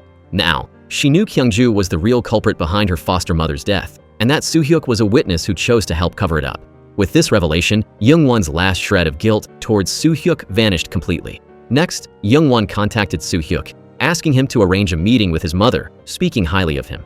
These words were accidentally overheard by Jiwon, who was taking a walk to clear his head after watching the recording. He quietly walked away. On the other hand, Soo-hyuk, burdened by the truth, felt immense guilt. Out of nowhere, he apologized to Youngwon.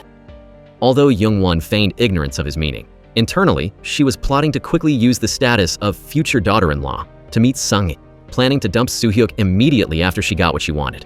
Early the next morning, Soo-hyuk arrived at the agreed-upon restaurant very early to wait. Meanwhile, Sung-hee was busy with a live stream. She planned to head over as soon as she finished. Unexpectedly, during the live stream, an electrical short occurred, injuring Sung-hee's eyes. Upon receiving the news that Sung-hee was injured, Soo-hyuk immediately rushed to the hospital. Luckily, Sung-hee only suffered corneal damage that didn't affect the optic nerve. She just needed a week of rest to recover. Youngwon then brought a bouquet of flowers to the hospital to visit Sung-hee. When greeting her, she deliberately altered her voice and introduced herself using the affectionate nickname Jinju.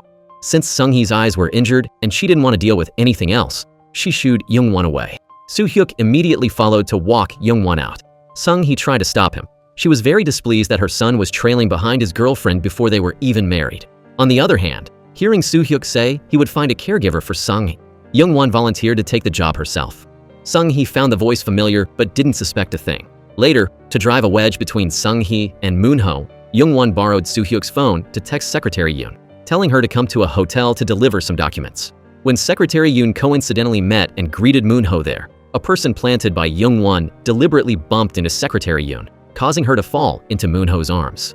A photo of the two hugging was snapped and sent to Kyungju's phone. The sender sold the photo to Kyungju for a high price, conveniently using her to make the affair public. Having bought Moonho's weakness, Kyungju immediately posted the photo online. She eagerly ran to find Sung-hee to gloat, but when she arrived at the hospital, only Soo-hyuk was there, so her trip was in vain. Soo-hyuk saw the photo of his father and Secretary Yoon. Kyungju added fuel to the fire, describing and fabricating a story about an affair between Moonho and Secretary Yoon for Soo-hyuk. Every word was overheard by Sung-hee, who had just walked in. Kyungju recounted the story again, wanting to see Sung-hee humiliated, but Soo-hyuk hurriedly dragged Kyungju away. Sung-hee then ordered Youngwon to read the article back to her without missing a single word.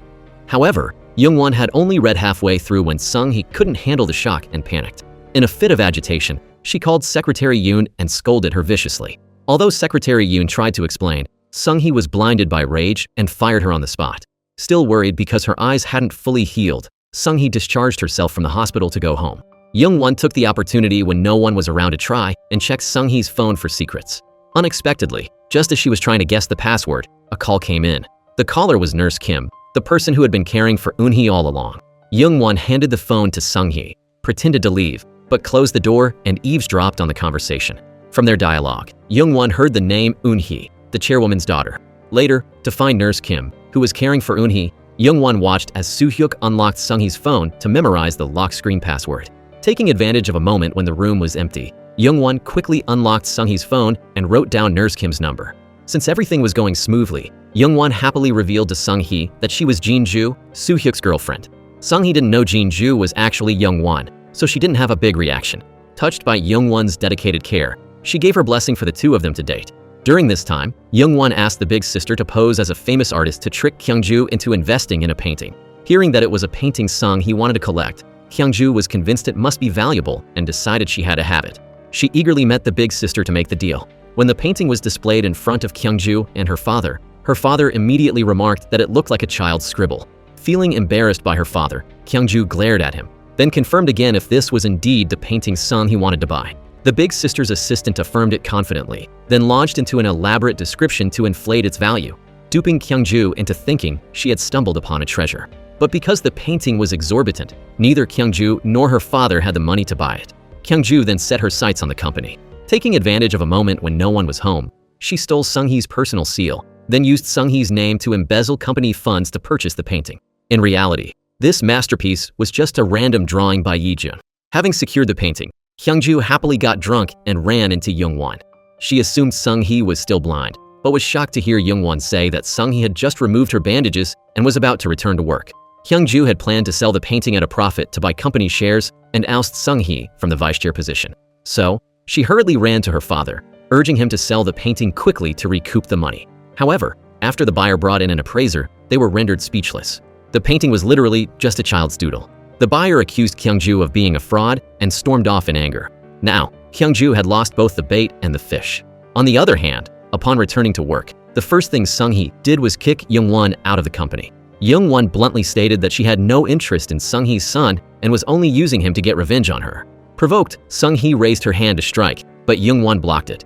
Young-won's words terrified Sung-hee. She screamed for her secretary to find Soo-hyuk. The couple tried together to persuade Soo-hyuk to break up with Young-won, but they could only use Young-won's criminal record as an excuse, daring not to mention that they were the ones who had framed her. Soo-hyuk refused to accept this reason. He went to the fried chicken shop to find Young-won and make his stance clear.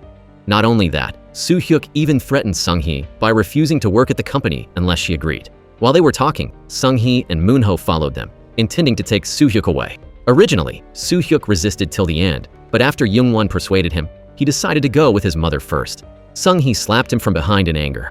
The son she raised was listening to his girlfriend obediently right in front of her, and he even blurted everything out. She stormed home in a rage. To get Soo-hyuk to work at the company, Sung-hee first tricked him, agreeing to let him and Young-won date for a year. If they were still serious after that, she would allow them to be together. She knew Young-won didn't love her son and wouldn't last a year. But this made Soo-hyuk incredibly happy. He had total faith in their feelings. After dealing with Young-won, Sung-hee heard the news that Kyung-ju had dug her own grave and ordered her secretary to contact the legal department to handle it. As for Kyung-ju's father, he suggested taking Kyung-ju and fleeing abroad, but Kyung-ju insisted on finding the person who scammed her. She didn't have to wait long. Young-won personally brought the big sister to meet her. Seeing the big sister, Kyung-ju demanded her money back.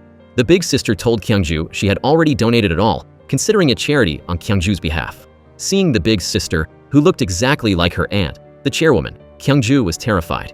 At that moment, Young-won stepped in, stating bluntly that it was all a trap she had set. Kyung-ju raised her hand to strike, but was stopped by the police who had just barged in. Just like that, Kyung-ju was placed under arrest. Even after being detained, Kyung-ju still relied on the fact that the company belonged to her aunt, completely disregarding the severity of her embezzlement. She aggressively demanded to see Moon-ho. But when Moon-ho arrived, he showed absolutely no regard for their family ties and bluntly refused to save her. As for Sung-hee, she was determined to send Kyung-ju to prison, so helping her was out of the question. While in the detention center, Kyung-ju suddenly remembered that she had previously given Ji-won a video recording that showed Moon-ho's weakness. She planned to ask Ji-won to use that footage to blackmail Moon-ho into getting her out. But at this point, Ji-won also showed his hand. He told Kyung-ju that the woman in that video was his mother. He would not use it to save Kyung-ju, nor would he help Moon-ho. Seeing her last lifeline vanish, Kyung-ju nearly collapsed. She sat in the dark cell, wailing in despair. Kyung-ju never expected that after giving Ji-won everything, he would refuse to help her in the end. She swore she would get out of there and take revenge on every single person who had wronged her. Afterward, desperate to avoid prison, Kyung-ju set her sights on Young-won. She wanted Young-won to bail her out. But years ago, she had framed Young-won and sent her to prison. So how could Young-won possibly save her? Unbelievably, Kyungju knelt down and begged Youngwon. Youngwon couldn't believe her eyes. Was something wrong with Kyungju's brain? After ruining Youngwon's life so thoroughly, she still dared to ask for help. Kyungju begged Youngwon once more, imploring her to use the video of Sung-hee's confession to save her. Youngwon burst out laughing. She told Kyungju that there was no recording because she had never found it. Only then did Kyungju realize that Youngwon had been playing her all along. Now, Kyungju's very last straw to clutch it was gone. She screamed that she wouldn't spare Youngwon once she got out. The two enemies were incredibly agitated and lunged at each other in a brawl. The commotion attracted the attention of the police, who immediately dragged Kyungju away. Kyungju kept screaming that she would find Youngwon for revenge once she was free. Just like that, Kyungju was detained, facing a sentence of 5 years in prison. Yet, she still didn't realize the wrong she had done to Youngwon. She only insisted on her own innocence. Kyungju's screaming annoyed another woman in the cell. Faced with the other woman's demand to shut up, Kyungju not only ignored it, but kept poking her with her finger. The woman couldn't stand this provocation and grabbed Kyungju by the hair, yanking it hard. With her hair being pulled, Kyungju instantly lost all her bravado. She slumped to the floor, sobbing uncontrollably. The next day, Sung-hee received a call from the detention center saying Kyungju wanted to see her. Kyungju knew the chance of Sung-hee saving her was less than 10%, so she chose to use Sung-hee's past misdeeds to blackmail her. But Sung-hee wasn't threatened by Kyungju at all. Instead, she used Kyungju's father to counter-threaten her. She said if Kyungju went to prison quietly, she would release her father and tell him she had sent Kyungju abroad. Conversely, if she didn't, both father and daughter would sit in prison together. Hearing this, Kyungju lost all hope and nearly went insane. Early the next morning, Kyungju was transferred to prison, sentenced to 5 years. Youngwon stood in the back watching her. Watching Kyungju being dragged away, Youngwon calculated in her heart that the next person she would put in prison would be Sung-hee. Meanwhile, at home, Kyungju's father flew into a rage upon hearing that Sung-hee had sent Kyungju abroad. He ran into Kyungju's room, looked at the space, and sat on the floor weeping. On the other hand, Sung-hee was incredibly happy after eliminating Kyungju. She then brought her son to the company to start working. Unexpectedly, Youngwon, who had been fired by her, was called back by Soo-hyuk. This caused a small argument between the mother and son. Before leaving, Youngwon even shot Sung-hee a provocative glance, driving Sung-hee crazy with anger. On the other hand, Soo-hyuk realized that Sung-hee had no intention of accepting Youngwon. Her agreeing to let them date for a year for observation was merely a trick to lure him into working at the company. Therefore, Soo-hyuk planned to take advantage of an interview he was attending with his parents to publicly announce his relationship with Youngwon.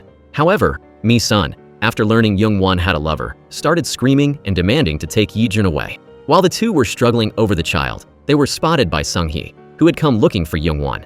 Sung-hee met Mi-sun privately. She told her she could make Youngwon lose custody, allowing the grandmother to take the grandson and gain custody rights. But Mi-sun had to follow her arrangements.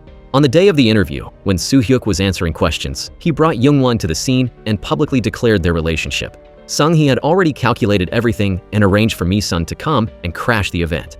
Unexpectedly, Youngwon had also prepared in advance, asking the big sister and her own sister to take Mi-sun away. She even slipped Sung-hee a note that read, "Don't expect your savior to come."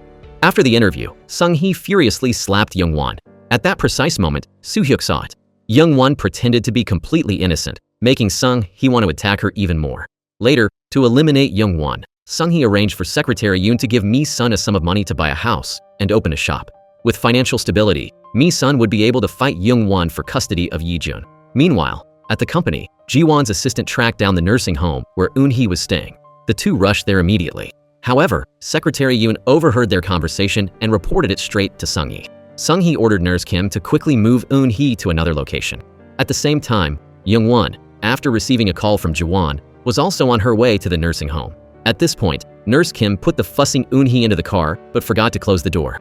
Eun-hee got out to pick up her doll, and Nurse Kim, not seeing this, just drove away. When Ji-won arrived at the nursing home, he only found Sung-hee in the room. Eun-hee was nowhere to be seen. Meanwhile, halfway through her journey, Nurse Kim finally noticed the back seat was empty and realized she had lost Eun-hee. She frantically turned back to search. In the meantime, Eun-hee was coincidentally found by Youngwon, who had just arrived. Eun-hee recognized Youngwon, called out "sister," and then fainted. Meanwhile, Nurse Kim gave the necklace Eun-hee had dropped in the car to Sung-hee. When Sung-hee looked at the photo inside and saw Eun-hee holding a newborn baby, she finally realized that Eun-hee actually had a daughter. That very day, Sung-hee happened to see Youngwon with an identical necklace and overheard Youngwon telling Soo-hyuk that the necklace was a token to find her biological mother. She began to suspect that Eun-hee's daughter was Youngwon. Recalling the chairwoman's emotional reaction upon seeing Youngwon, She couldn't believe Young-won might truly be the chairwoman's bloodline. Returning home, Sung-hee immediately told Mi-sun to bring Young-won's comb and hair. She wanted to confirm this matter. Then, Sung-hee took the chairwoman's hair for a DNA test. When the results came in, Sung-hee was absolutely terrified. Young-won was indeed the chairwoman's biological granddaughter. She ran to the chairwoman's bedside to weep and mutter about Young-won. Immediately after Sung-hee left, the hand of the chairwoman, who had been in a coma all this time, suddenly moved. As for Soo-hyuk, he originally planned to find Young-won, but accidentally saw Ji-won hugging her. He overheard them discussing using him for revenge. This dealt a heavy blow to Soo-hyuk. He returned to his office and flew into a rage. Only one thought remained in his mind. He couldn't lose Young-won. So, Soo-hyuk rushed to a store to pick out a ring, intending to propose to her. Hearing this news, Sung-hee hurriedly ran to Young-won's building to stop him. Unexpectedly, she happened to see Young-won taking Eun-hee for a walk. Seizing the moment when Young-won left Eun-hee in front of the door and walked away, she took the opportunity to drag Eun-hee outside. Sung-hee was struggling to pull Eun-hee when Soo-hyuk arrived and helped his mother hold Eun-hee down. At this time, Young-won returned downstairs. Not sensing anything amiss, she walked into the building. Meanwhile, Eun-hee managed to break free from Soo-hyuk's grip and seized the chance to escape. On the other side, discovering Eun-hee was missing, Young-won immediately contacted Ji-won to search together. Luckily, after a brief scare, they found Eun-hee. In the meantime, observing his mother's reaction, Soo-hyuk deduced that the woman just now was the chairwoman's biological daughter. Therefore, disregarding right from wrong, he helped his mother. Sung-hee admitted to the situation with Eun-hee but insisted she wasn't hiding her, claiming she only wanted to wait until Eun-hee recovered before bringing her home. Later, thinking of Ji-won's words about taking revenge on Young-won's behalf and telling her to leave him for Ji-won, Soo-hyuk felt incredibly frustrated. He deliberately blew the situation between Young-won and Ji-won out of proportion, causing everyone to whisper about their relationship, aiming to force them apart. While everyone assumed Sung-hee was behind this, only Moon-ho knew it was Soo-hyuk. Understanding Soo-hyuk's intentions, Moon-ho told him the entire truth, that Sung-hee not only caused Young-hoon's accident, but also framed Ji-won. He hoped this would make Soo-hyuk give up his obsession with Young-won. However, things went contrary to Moon-ho's wishes. After learning the truth, although Soo-hyuk felt his parents' actions wronged Young-won and Ji-won, he still wouldn't give up on Young-won. That very evening, he proposed to her. Young-won couldn't bear to continue using Soo-hyuk for revenge, so she told him the truth and suggested breaking up. But seeing Ji-won standing not far away, Soo-hyuk suddenly pulled Young-won into a tight embrace. Furthermore, although Soo-hyuk had helped his mother abduct Eun-hee, his original intention was to take good care of his aunt. So, defying Sung-hee's objections, he brought Eun-hee home. Seeing this, Sung-hee and Moon-ho planned to take Eun-hee back to the nursing home while Soo-hyuk wasn't there. Unexpectedly, Soo-hyuk returned home earlier than planned. Moon-ho tried to find a way to distract Soo-hyuk, but it was too late. The three of them ran into each other. Seeing the scene before him, Soo-hyuk no longer believed his parents' words. He guided Eun-hee back to her room. Meanwhile, Young-won was extremely worried upon hearing that Eun-hee was missing. To stop Young-won from getting further involved in Eun-hee's affairs, Sung-hee sent people to help Mi-sun snatch Young-won's son. Young-won then went to Mi-sun to demand her child back, but was chased away by the people Sung-hee arranged. She was pushed to the ground and sprained her ankle. Sung-hee arrived to enjoy the show, incredibly smug. She warned Young-won to disappear from Soo-hyuk's sight. Young-won then went crying to find Soo-hyuk to accuse his mother, recounting what she had done. Hearing this, Soo-hyuk slammed the table and glared at Sung-hee, demanding she return Yi-jun to Young-won. By now, in Soo-hyuk's heart, Yi-jun was also a precious child. Sung-hee was speechless seeing her son trying so hard to be a stepfather. Soo-hyuk seriously declared he would fight Sung-hee to the end, then stormed off. He sought out Young-won and proposed that they get married so they could win back Yi-jun. However, Young-won had thought things through. The next day, she brought the engagement ring to the company and returned it to Soo-hyuk, rejecting his proposal and officially breaking up with him. Afterward, Young-won sought out Sung-hee to deliver the news. But Young-won wasn't leaving Soo-hyuk because of any threats. She left because she didn't want to turn into someone like Sung-hee. Upon hearing that Young-won had broken up with her son, Sung-hee withdrew all the people she had arranged for Mi-sun. Young-won then took Ji-won to Mi-sun's place to demand Yi-jun back. Initially, Mi-sun steadfastly refused, but in the end, Ji-won had to cite the law to convince her. Just like that, the two managed to bring the child back. In another development, Sung-hee felt incredibly uneasy having the threat named Eun-hee in her house. Terrified that someone would discover Eun-hee's existence, she once again persuaded Soo-hyuk to move her to a nursing home. Seeing his mother so anxious, Soo-hyuk agreed. Sung-hee instructed Soo-hyuk to keep Eun-hee's transfer a secret, specifically from Moon-ho. However, Moon-ho overheard everything from outside the door. The cracks in the couple's relationship began to show. That day, while the housekeeper was feeding Eun-hee fruit, she seized the opportunity to run out of the room. Just as she was about to head out the door, she heard Sung-hee and Moon-ho returning home.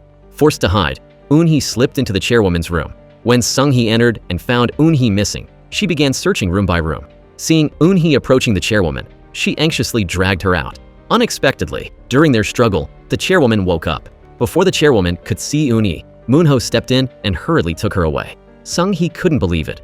Eun-hee had only been in the room for a moment, yet the chairwoman had regained consciousness. Although awake, the chairwoman couldn't speak. Sung-hee took her to the hospital for a checkup. The final result was that the chairwoman had suffered brain damage and partial memory loss. The chairwoman's awakening struck deep subconscious fear into Sung-hee. She had nightmares of the chairwoman regaining her memory and trying to strangle her. Sung-hee's screams attracted Soo-hyuk's attention. Soo-hyuk hadn't realized his mother had such deep psychological trauma and recognized the severity of the situation. The next day, Moon-ho planned to hide Eun-hee away before Sung-hee could act. But upon arrival, he found the room empty. Assuming Sung-hee was responsible, he confronted her directly, asking where she had moved Eun-hee. Soo-hyuk, standing nearby, volunteered that he was the one who moved her. However, he only took his mother to Eun-hee's location, keeping Moon-ho in the dark. At the same time, hearing that Mi-sun had given up on suing Young-won, Sung-hee angrily went to confront her. The two couldn't see eye to eye and got into a huge shouting match, neither willing to yield. Finally, Mi-sun ran into the kitchen, telling Sung-hee to wait right there. Sung-hee prepared to leave in disgust, only to be doused with a head full of salt by Mi-sun. Back at the company, Sung-hee received an envelope sent by Mi-sun. Inside was a recording of the call where Sung-hee ordered her to snatch the child and deal with Young-won. If Sung-hee dared to touch Mi-sun, Mi-sun would make the recording public. That day, Young-won accidentally discovered that Soo-hyuk was helping her find her biological mother. Wanting to draw a clear line, Young-won told him she would handle her own affairs and didn't need his help. Their conversation was overheard by Secretary Oh, who immediately reported it to Sung-hee. The thought of Young-won being Eun-hee's daughter, the chairwoman's own bloodline, struck terror into Sung-hee's heart just then. Soo-hyuk also accidentally overheard that Ji-won was helping Young-won find her biological mother. He privately warned Ji-won that finding Young-won's mother was none of his concern. But Ji-won retorted that Soo-hyuk had no right to interfere in Young-won's affairs either. Knowing that both her son and Ji-won were searching for Young-won's mother threw Sung-hee into a deeper panic. She arranged for a woman to impersonate Young-won's biological mother and used Soo-hyuk to relay the news to Young-won. Soo-hyuk excitedly accompanied Young-won for the mother-daughter reunion. The woman immediately embraced Young-won and began her performance upon arrival. However, Young-won felt no sense of connection with her. To gain Young-won's trust, the woman produced a necklace identical to hers. But since it was a fake, there was no photo inside. The woman lied, claiming the necklace had been water damaged and the photo ruined. In reality, Sung-hee had removed the photo out of jealousy and flushed it down the toilet. Young-won enthusiastically brought the fake mother home and even insisted she stay the night. Hearing this, the imposter panicked because Sung-hee hadn't mentioned staying overnight. She ran into the bathroom to contact Sung-hee, saying she needed extra payment for unexpected developments like this. Sung-hee told her to just play the mother role well and not worry about money. That night, the fake mother slept soundly, but Young-won tossed and turned. Perhaps due to a blood connection, as she looked at the fake mother, her thoughts kept drifting to Eun-hee. During the day, the fake mother was on the phone with friends, bragging about getting free room and board while making money. Unexpectedly, she bumped into Mi-sun, who was delivering fried chicken. Mi-sun immediately recognized the woman as someone who had swindled her money in the past. She dragged the woman toward the police station, but unfortunately, the woman managed to escape. After shaking off Mi-sun, the woman went to the company to find Sung-hee and was spotted by Soo-hyuk. He followed her, surprised to see her walk straight into Sung-hee's office. Sung-hee had prepared a passport for her, wanting her to take Young-won abroad, as far away as possible, promising to cover all expenses. Their conversation was overheard by Soo-hyuk outside the door. He couldn't believe his own mother would deceive him, too. Just as he was about to burst in and confront her, Young-won suddenly appeared and called out to him. That day, Kyung-ju's father accidentally overheard that his sister's adopted daughter had imprisoned her biological daughter for 30 years. Just as he was about to record it as evidence, Sung-hee and Moon-ho's conversation ended with only 2 sentences left. Kyung-ju's father hurriedly woke the chairwoman, wanting to tell her the truth. When the chairwoman heard Sung-hee's conversation with her own ears, she was so agitated she couldn't breathe. After stabilizing the chairwoman, Sung-hee ran into Eun-hee's room and took all her anger out on her. She felt that Eun-hee's existence would steal her adoptive mother away. Consumed by insecurity, Sung-hee repeatedly hit Eun-hee with a doll. Luckily, Soo-hyuk arrived in time to stop Sung-hee's madness. Meanwhile, taking advantage of a moment when no one was home, Kyung-ju's father asked the chairwoman what to do next to save Eun-hee. With great difficulty, the chairwoman wrote down instructions to find Ji-won. Hearing that Sung-hee and Moon-ho were both out, Kyungju's father brought Jiwon to see the chairwoman. Unexpectedly, the information was wrong. The moment they pushed the door open, they found Sung-hee also in the chairwoman's room. Suspicious by nature, Sung-hee questioned why Jiwon was at the house. The chairwoman didn't know what to say and couldn't speak anyway. Just as Sung-hee began to suspect the chairwoman had regained her memory, Kyungju's father was quick-witted this time. He claimed he brought Jiwon as a witness to prove that Sung-hee was putting on an act. Sung-hee actually believed Kyungju's father, so she kicked both of them out. She also no longer had any respect for Kyungju's father and immediately evicted him from the house. As for Jiwon, he recounted to everyone that the chairwoman had something she wanted to tell him. Later, Young-won seized the opportunity to infiltrate the house while Sung-hee was hosting a culinary program there. Unexpectedly, just as she was about to go find the chairwoman, she bumped into Soo-hyuk, who had just returned. Realizing Young-won wanted to see the chairwoman, Soo-hyuk personally led her inside. Seeing Young-won, the chairwoman pretended to shake her hand, using the opportunity to press a slip of paper into her palm. After the program ended, Sung-hee couldn't find Young-won anywhere, so she hurriedly checked the chairwoman's room, but only found Soo-hyuk there. Young-won opened the note from the chairwoman, which read, "Please help me find Eun-hee." Today was the day of the chairwoman's health checkup. Sung-hee assigned the task of feeding Eun-hee to Soo-hyuk and left. Soo-hyuk entered the basement room and discovered Eun-hee had fallen ill, lying sprawled on the floor. He rushed her to the emergency room. However, just as Soo-hyuk was contacting Sung-hee to report the news, Eun-hee regained consciousness and took the chance to escape. Hearing that Eun-hee had run away, Sung-hee abandoned the chairwoman there and frantically went searching. As for Eun-hee, during her escape, she coincidentally encountered the chairwoman. The two looked at each other. The chairwoman recalled the image of a lost Eun-hee from her childhood, but she couldn't utter a word. Meanwhile, Eun-hee, not having regained her memory, didn't recognize the chairwoman and ran off. Just then, Jiwon and Young-won arrived. They pushed the chairwoman's wheelchair in the direction Eun-hee had run, but unexpectedly, Sung-hee was one step faster and dragged Eun-hee away. She locked Eun-hee in the car, then turned to scold Soo-hyuk for taking Eun-hee to the hospital. Soo-hyuk couldn't believe it. Aunt Eun-hee had fainted like that, yet his mother was still worried she might encounter the chairwoman. Sung-hee didn't think there was anything wrong with her actions. She claimed that if he had just listened to her earlier and sent Eun-hee to the nursing home, this situation wouldn't have happened.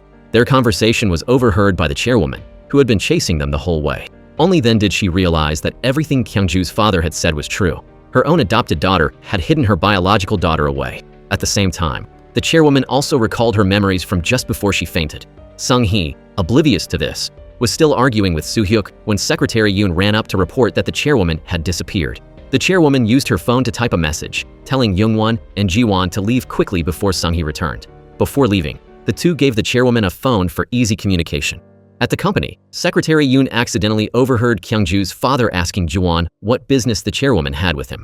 Secretary Yoon immediately reported this to Sung-hee. Sung-hee suspected the chairwoman had regained her memory. To verify her suspicion, she returned home and deliberately revealed to the chairwoman that the whole family was going out. The chairwoman then turned around and notified Young-won that no one was home, telling her and Jiwon to come over. Just as the three finished discussing Eun-hee's situation and Young-won and Jiwon were preparing to leave, they suddenly saw Sung-hee standing right at the door. Sung-hee felt like her heart was shattering. Was having her not enough? Even in this condition, she still wanted to find Eun-hee. She ordered her men to drag Young-won and Jiwon out. Back inside, Sung-hee repeatedly emphasized in front of the chairwoman that she was her daughter. In her agitated state, Sung-hee confessed to all her wrongdoings to the chairwoman. The chairwoman was heartbroken but powerless to do anything. Meanwhile, Sung-hee ran like a madwoman to Eun-hee's room, intending to drag her away and send her somewhere far away. Even though the chairwoman knew the truth, Sung-hee's obsession remained. She absolutely refused to let the chairwoman see Eun-hee. At this moment, the chairwoman was texting Young-won, but unexpectedly, she was caught by Sung-hee, who had just returned. Sung-hee snatched the phone and called the number back, discovering Young-won on the other and only fueled her rage. She swore she would never let the chairwoman set foot out of that room. Worried for the chairwoman's safety, Young-won stormed into Sung-hee's office, angrily criticizing her for keeping the chairwoman under house arrest, calling it improper conduct. The result was a thunderous slap from Sung-hee. Young-won declared she would save both the chairwoman and Eun-hee from Sung-hee's clutches, stating that Sung-hee didn't deserve to be their family. This remark stabbed straight into Sung-hee's deepest wound. Meanwhile, taking advantage of Sung-hee being at work, Kyungju's father tried to return to the house to visit the chairwoman. He told her that Eun-hee was being hidden right inside that very house and promised he would find his niece. Upon hearing this, Sung-hee stopped working and brought people to drag Kyungju's father out. Sung-hee then turned to extinguish the chairwoman's hope, telling her not to wait anymore, as Kyungju's father would never be able to step foot in the house again. That night, Dwelling on Young-won's cutting words, Sung-hee couldn't sleep. She went to the living room to drink her sorrows away, and afterward, went to pick a fight with Eun-hee. In her drunken state, Sung-hee suspected Eun-hee was also putting on an act just like the chairwoman. She muttered about Young-won being Eun-hee's daughter. These words were accidentally overheard by Moon-ho, who was standing behind her. Early the next morning, Sung-hee ordered the housekeeper to throw away the rabbit doll Eun-hee hugged every day. Unexpectedly, Young-won walked by and saw it. She immediately recognized the rabbit. The scarf around its neck was the one she had gifted to Young-hoon. That same day, Sung-hee gave a passport to the woman impersonating Young-won's mother, telling her to take Young-won and leave. But the fake mother wanted the money without having to play the role of a loving mother for life. She stole all of Young-won's sister's savings and fled. Just as Young-won's sister fainted from anger, the fake mother met her accomplice at none other than Mi-sun's fried chicken shop. Mi-sun instantly recognized the woman who had swindled her money and grabbed her. The accomplice not only didn't help, but took the stolen money and ran off. Just like that, Young-won and the others received news that the fake mother had been caught and rushed to the chicken shop. Young-won's sister's money couldn't be recovered, but what hurt Young-won more was the fact that her biological mother was a fake. This only intensified her desire to find her real mother. Young-won composed herself and returned home, calling the chairwoman's old missing person hotline again. As for the chairwoman, hearing the hotline phone ring, she desperately wanted to answer it, but couldn't move. Just then, Soo-hyuk entered the room and picked up the phone. Hearing Young-won's voice, he was shocked. He hung up immediately and lied to the chairwoman, saying it was a wrong number. The chairwoman knew Soo-hyuk was lying. Anyone calling that number must be connected to her daughter. That night, she struggled to move her body, hoping to recover soon to find her bloodline. Soo-hyuk, on the other hand, didn't understand why Young-won called that hotline. He started connecting the dots regarding why Sung-hee hated Young-won. To verify, he planned to take Eun-hee's hair for a DNA test with Young-won. Unexpectedly, he was caught by Sung-hee as she walked in, and she snatched the hair away. But judging by Sung-hee's reaction, Soo-hyuk figured out the truth. That night, he got completely drunk and accidentally dropped a passport. Sung-hee discovered that Soo-hyuk intended to take Young-won abroad, and she felt all her efforts in raising him had been in vain. She warned Soo-hyuk that the more he acted this way, the less likely she would be to spare Young-won. With that, she furiously tore the passport to shreds. Additionally, since Soo-hyuk insisted on hiding Eun-hee at home, Nurse Kim was no longer needed.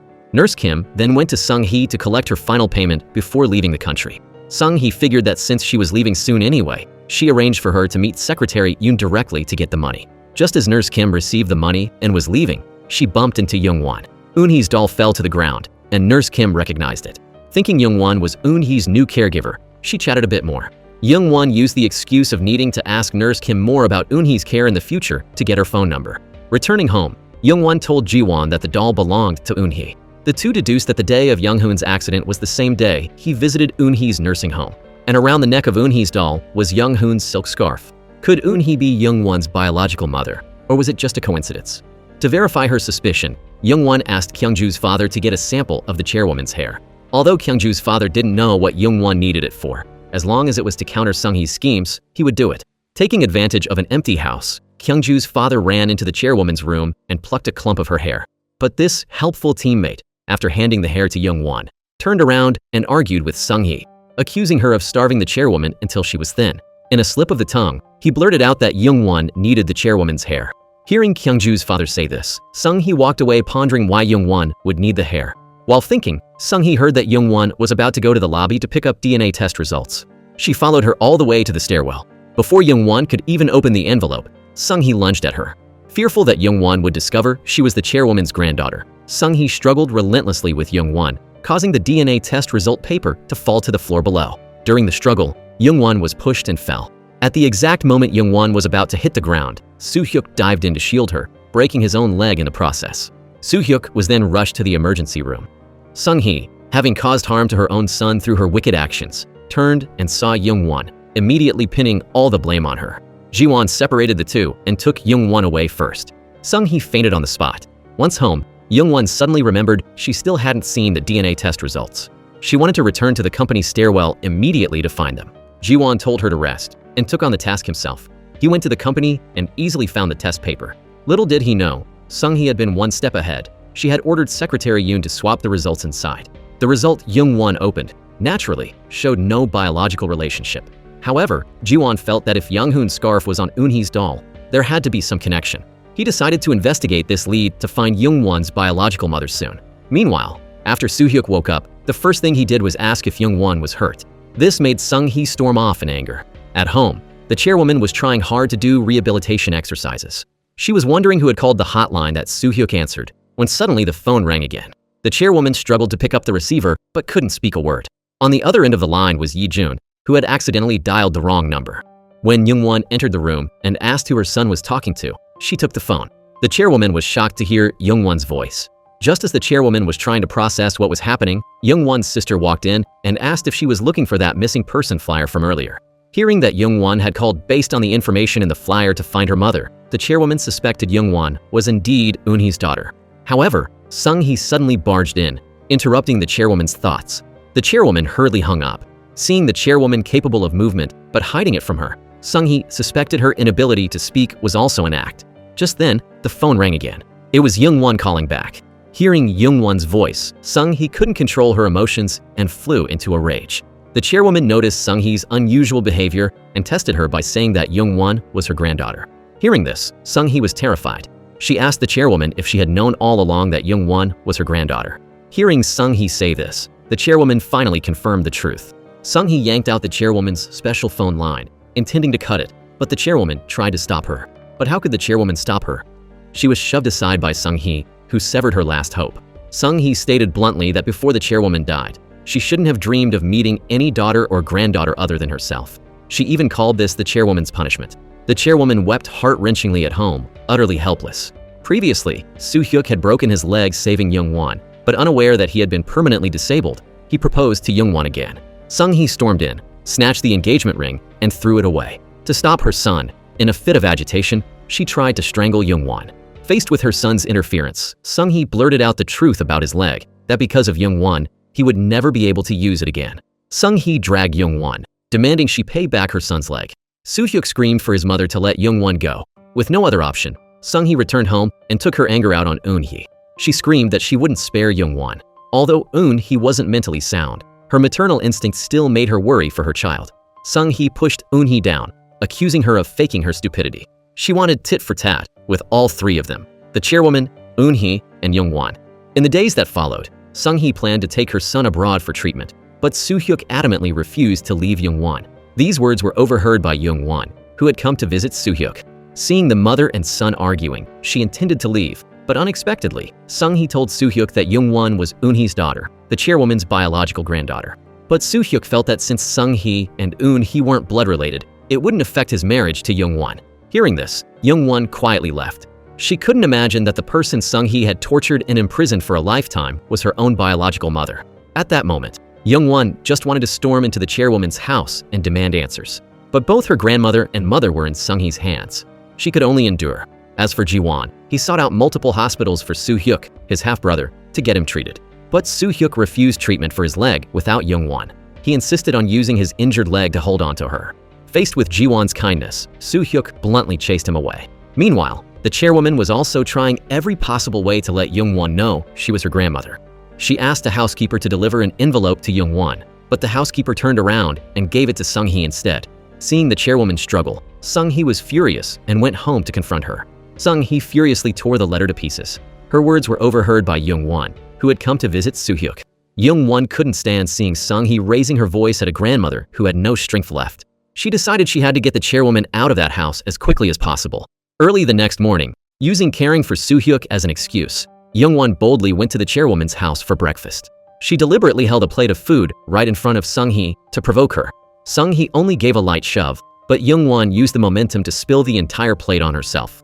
Sung-hee thought Young-won was intentionally putting on an act in front of Soo-hyuk to drive a wedge between mother and son. But in reality, Young-won used cleaning up as an excuse to go see the chairwoman. Seeing her, the chairwoman frantically signaled that she was her grandmother. Young-won grasped the chairwoman's hand, telling her she already knew everything and that she didn't need to strain herself trying to tell her. Having said that, Young-won tried to carry the chairwoman out on her back. Fearing that Sung-hee would discover her disappearance and make things difficult for Young-won, the chairwoman kept pushing Young-won away, telling her to leave. While Sung-hee and Soo-hyuk were arguing, Sung-hee suddenly realized Young-won's true intention. She rushed to the chairwoman's room and, seeing her fast asleep, finally relaxed. However, Young-won's appearance left Sung-hee feeling deeply unsettled. Even in her dreams, she saw Young-won discovering the truth and teaming up with Eun-hee to torment her. Seeing his mother acting erratic, Soo-hyuk offered to go to the company to probe Young-won. But upon arriving, he accidentally overheard that Young-won knew he intended to use his leg to bind her, yet she still pretended nothing was wrong to take care of him. Soo-hyuk thought it over and concluded that Ji-won must have told her, so he called Ji-won out to confront him. Ji-won didn't want to engage and tried to leave, but Soo-hyuk grabbed him tight. During the struggle, Soo-hyuk was pulled to the ground. Ji-won tried to help him up, but Soo-hyuk insisted Ji-won admit to it. Moon-ho walked in, saw his son being bullied, and stepped up to slap Ji-won. He had no idea that Ji-won was also his son. Watching Moon-ho's concern for Soo-hyuk, Ji-won quietly walked away. Meanwhile, to rescue the chairwoman, the big sister disguised herself as the chairwoman, planning to switch places. Ji-won then used visiting Soo-hyuk as a cover to scout the house. Seeing that Sung-hee and Moon-ho weren't home, he sent the housekeeper away and secretly brought the big sister into the chairwoman's room. Just as the two finished swapping places, Ji-won's friend came in to report that Sung-hee had returned. Ji-won had to ask his friend to find the right moment to take the chairwoman away, while he went out to lure Sung-hee to the study. When Sung-hee checked the chairwoman's room, she only saw the big sister disguised as the chairwoman, pretending to sleep.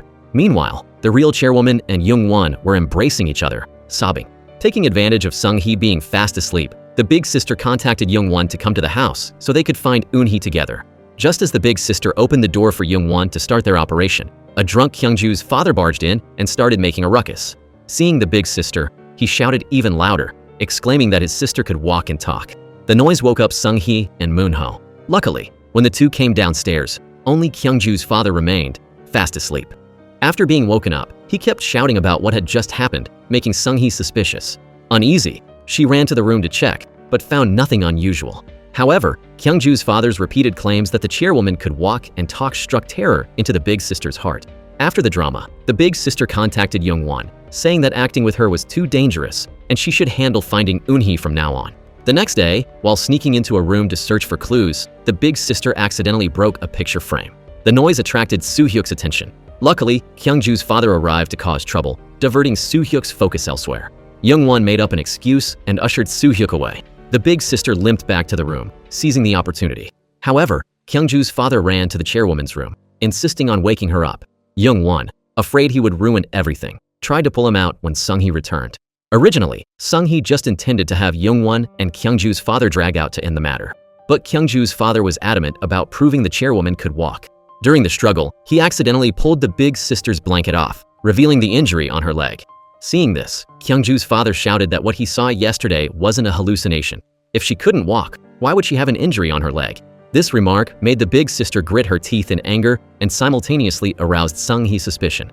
Sung-hee was about to pull back the covers to inspect when Secretary Yoon rushed in, panicked, interrupting her. Hearing the news that Eun-hee had regained some consciousness, a terrified Sung-hee ran to Eun-hee's room.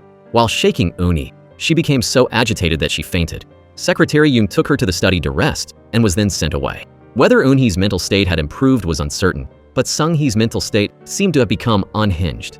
At this point, Young-won had no choice but to tell Kyungju's father the whole truth. Afterward, she took him to meet the real chairwoman. The siblings embraced, sobbing uncontrollably. Meanwhile, Sung-hee was still hung up on Kyungju's father's words. She went to the chairwoman's room and checked the soles of her feet for injuries, but found nothing. Young-won, on the other hand, used visiting Soo-hyuk as a cover to sneak into Sung-hee's office and copy documents related to her slush fund. Simultaneously, Ji-won also targeted Moon-ho. When Moon-ho sent a subordinate to the safe to retrieve shady documents, Ji-won seized the chance to snatch the bag. The next day, negative news about Moon-ho spread everywhere. Upon learning Ji-won was behind it all, he ordered his subordinates to find any way to take Ji-won down. To clear his name, Moon-ho held a press conference, exposing Ji-won's criminal record for causing Young-hoon's accident, claiming it was all slander and revenge on Ji-won's part. Sung-hee hadn't expected Moon-ho to drag the car accident into the spotlight to save himself, pushing her into the eye of the storm. This made Sung-hee unable to forgive Moon-ho, but she had to tough it out and stand up for him, acting as a witness who saw Ji-won cause the accident. Afterward, Moon-ho secretly followed Ji-won to find out why he wanted to bring him down, but his tailing led him straight to the place where Ji-won's mother's memorial tablet was kept. Through Ji-won's monologue, he realized Ji-won was the son of him and his ex-lover. Thinking about how Ji-won's mother died because of him, and how he had framed Ji-won and sent him to prison, Moon-ho felt a cutting pain in his heart. He ran to the urn of Ji-won's mother to repent. Just then, he encountered Ji-won returning with flowers. Seeing Moon-ho, the man who indirectly killed his mother, Ji-won declared he would never forgive him. Moon-ho returned to his office to find Soo-hyuk waiting. Soo-hyuk blamed all of Moon-ho and Sung-hee's misfortunes on Ji-won, badmouthing him ceaselessly. This enraged Moon-ho, who slapped Soo-hyuk across the face. Witnessing this, Sung-hee was heartbroken. It turned out Sung-hee already knew Ji-won was Moon-ho's son. Later, out of guilt, Moon-ho contacted Ji-won, preparing to turn himself into atone for his sins. That day, Young-won's sister spotted Sung-hee's secretary, Yoon, sneaking into a consignment shop. She quietly followed and noticed a USB drive in her hand. Back home, she recounted this to Young-won. They both guessed that the USB drive was the recording of Sung-hee's confession. Perhaps Secretary Yoon, wary of Sung-hee, had kept it for herself after finding it. So, Young-won arranged to meet Secretary Yoon at the fried chicken shop. Young-won's sister deliberately spilled a drink on Secretary Yoon. While she went to the restroom to clean up, Young-won quickly took the consignment slip from her bag and snapped a photo of it.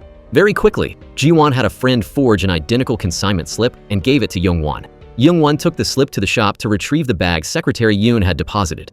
Inside the bag, sure enough, she found the recording of Sung-hee's confession. To avoid alerting the enemy, Young-won took the recording and then reconsigned the bag just as it was. The next day, the video of Sung-hee's confession appeared online. Seeing it gave Sung-hee a splitting headache. Secretary Yoon ran to the consignment shop only to discover the USB was missing. It was then she realized the purpose of Young-won's meeting the other day. Secretary Yoon confessed the whole incident to Sung-hee. Hearing that Secretary Yoon had found the USB long ago but didn't hand it over, hiding it instead, drove Sung-hee mad with rage. On the other hand, after watching his mother's confession video, the first thing Soo-hyuk did was go find Young-won. But seeing him, Young-won dropped the pretense and stated bluntly that she knew everything. That Soo-hyuk clearly knew about Sung-hee and Moon-ho's actions but still aided their evil deeds. Hearing this, Soo-hyuk was terrified. He tried to hold on to Young-won, but she brushed his hand away. Young-won then walked to the street corner and met Ji-won. The two sat on a bench talking. Ji-won asked Young-won to be understanding of Soo-hyuk, admitting he was actually more worried about Soo-hyuk being emotionally hurt right now. Young-won also admitted she had spoken too harshly to Soo-hyuk just then and that she had always worried about him, acknowledging that Soo-hyuk was a good person.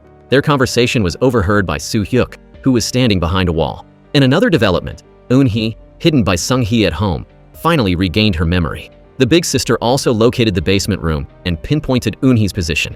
She signaled for Eun-hee to knock if she heard her voice. But Eun-hee, thinking Sung-hee was testing her, hesitated for a long time and didn't make a sound.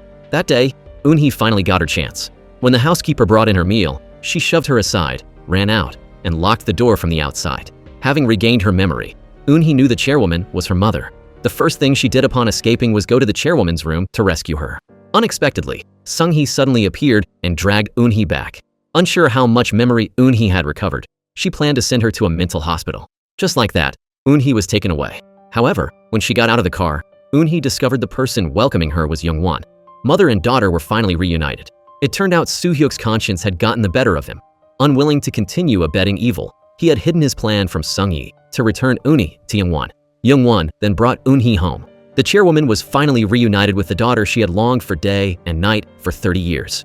3 generations of women embraced each other, sobbing uncontrollably. Thinking she had finally cleared away every obstacle, Sung-hee prepared to inherit the company. She even locked Kyungju's father in an office to prevent him from causing any trouble. However, right at her inauguration ceremony, the big sister, disguised as the chairwoman, suddenly appeared.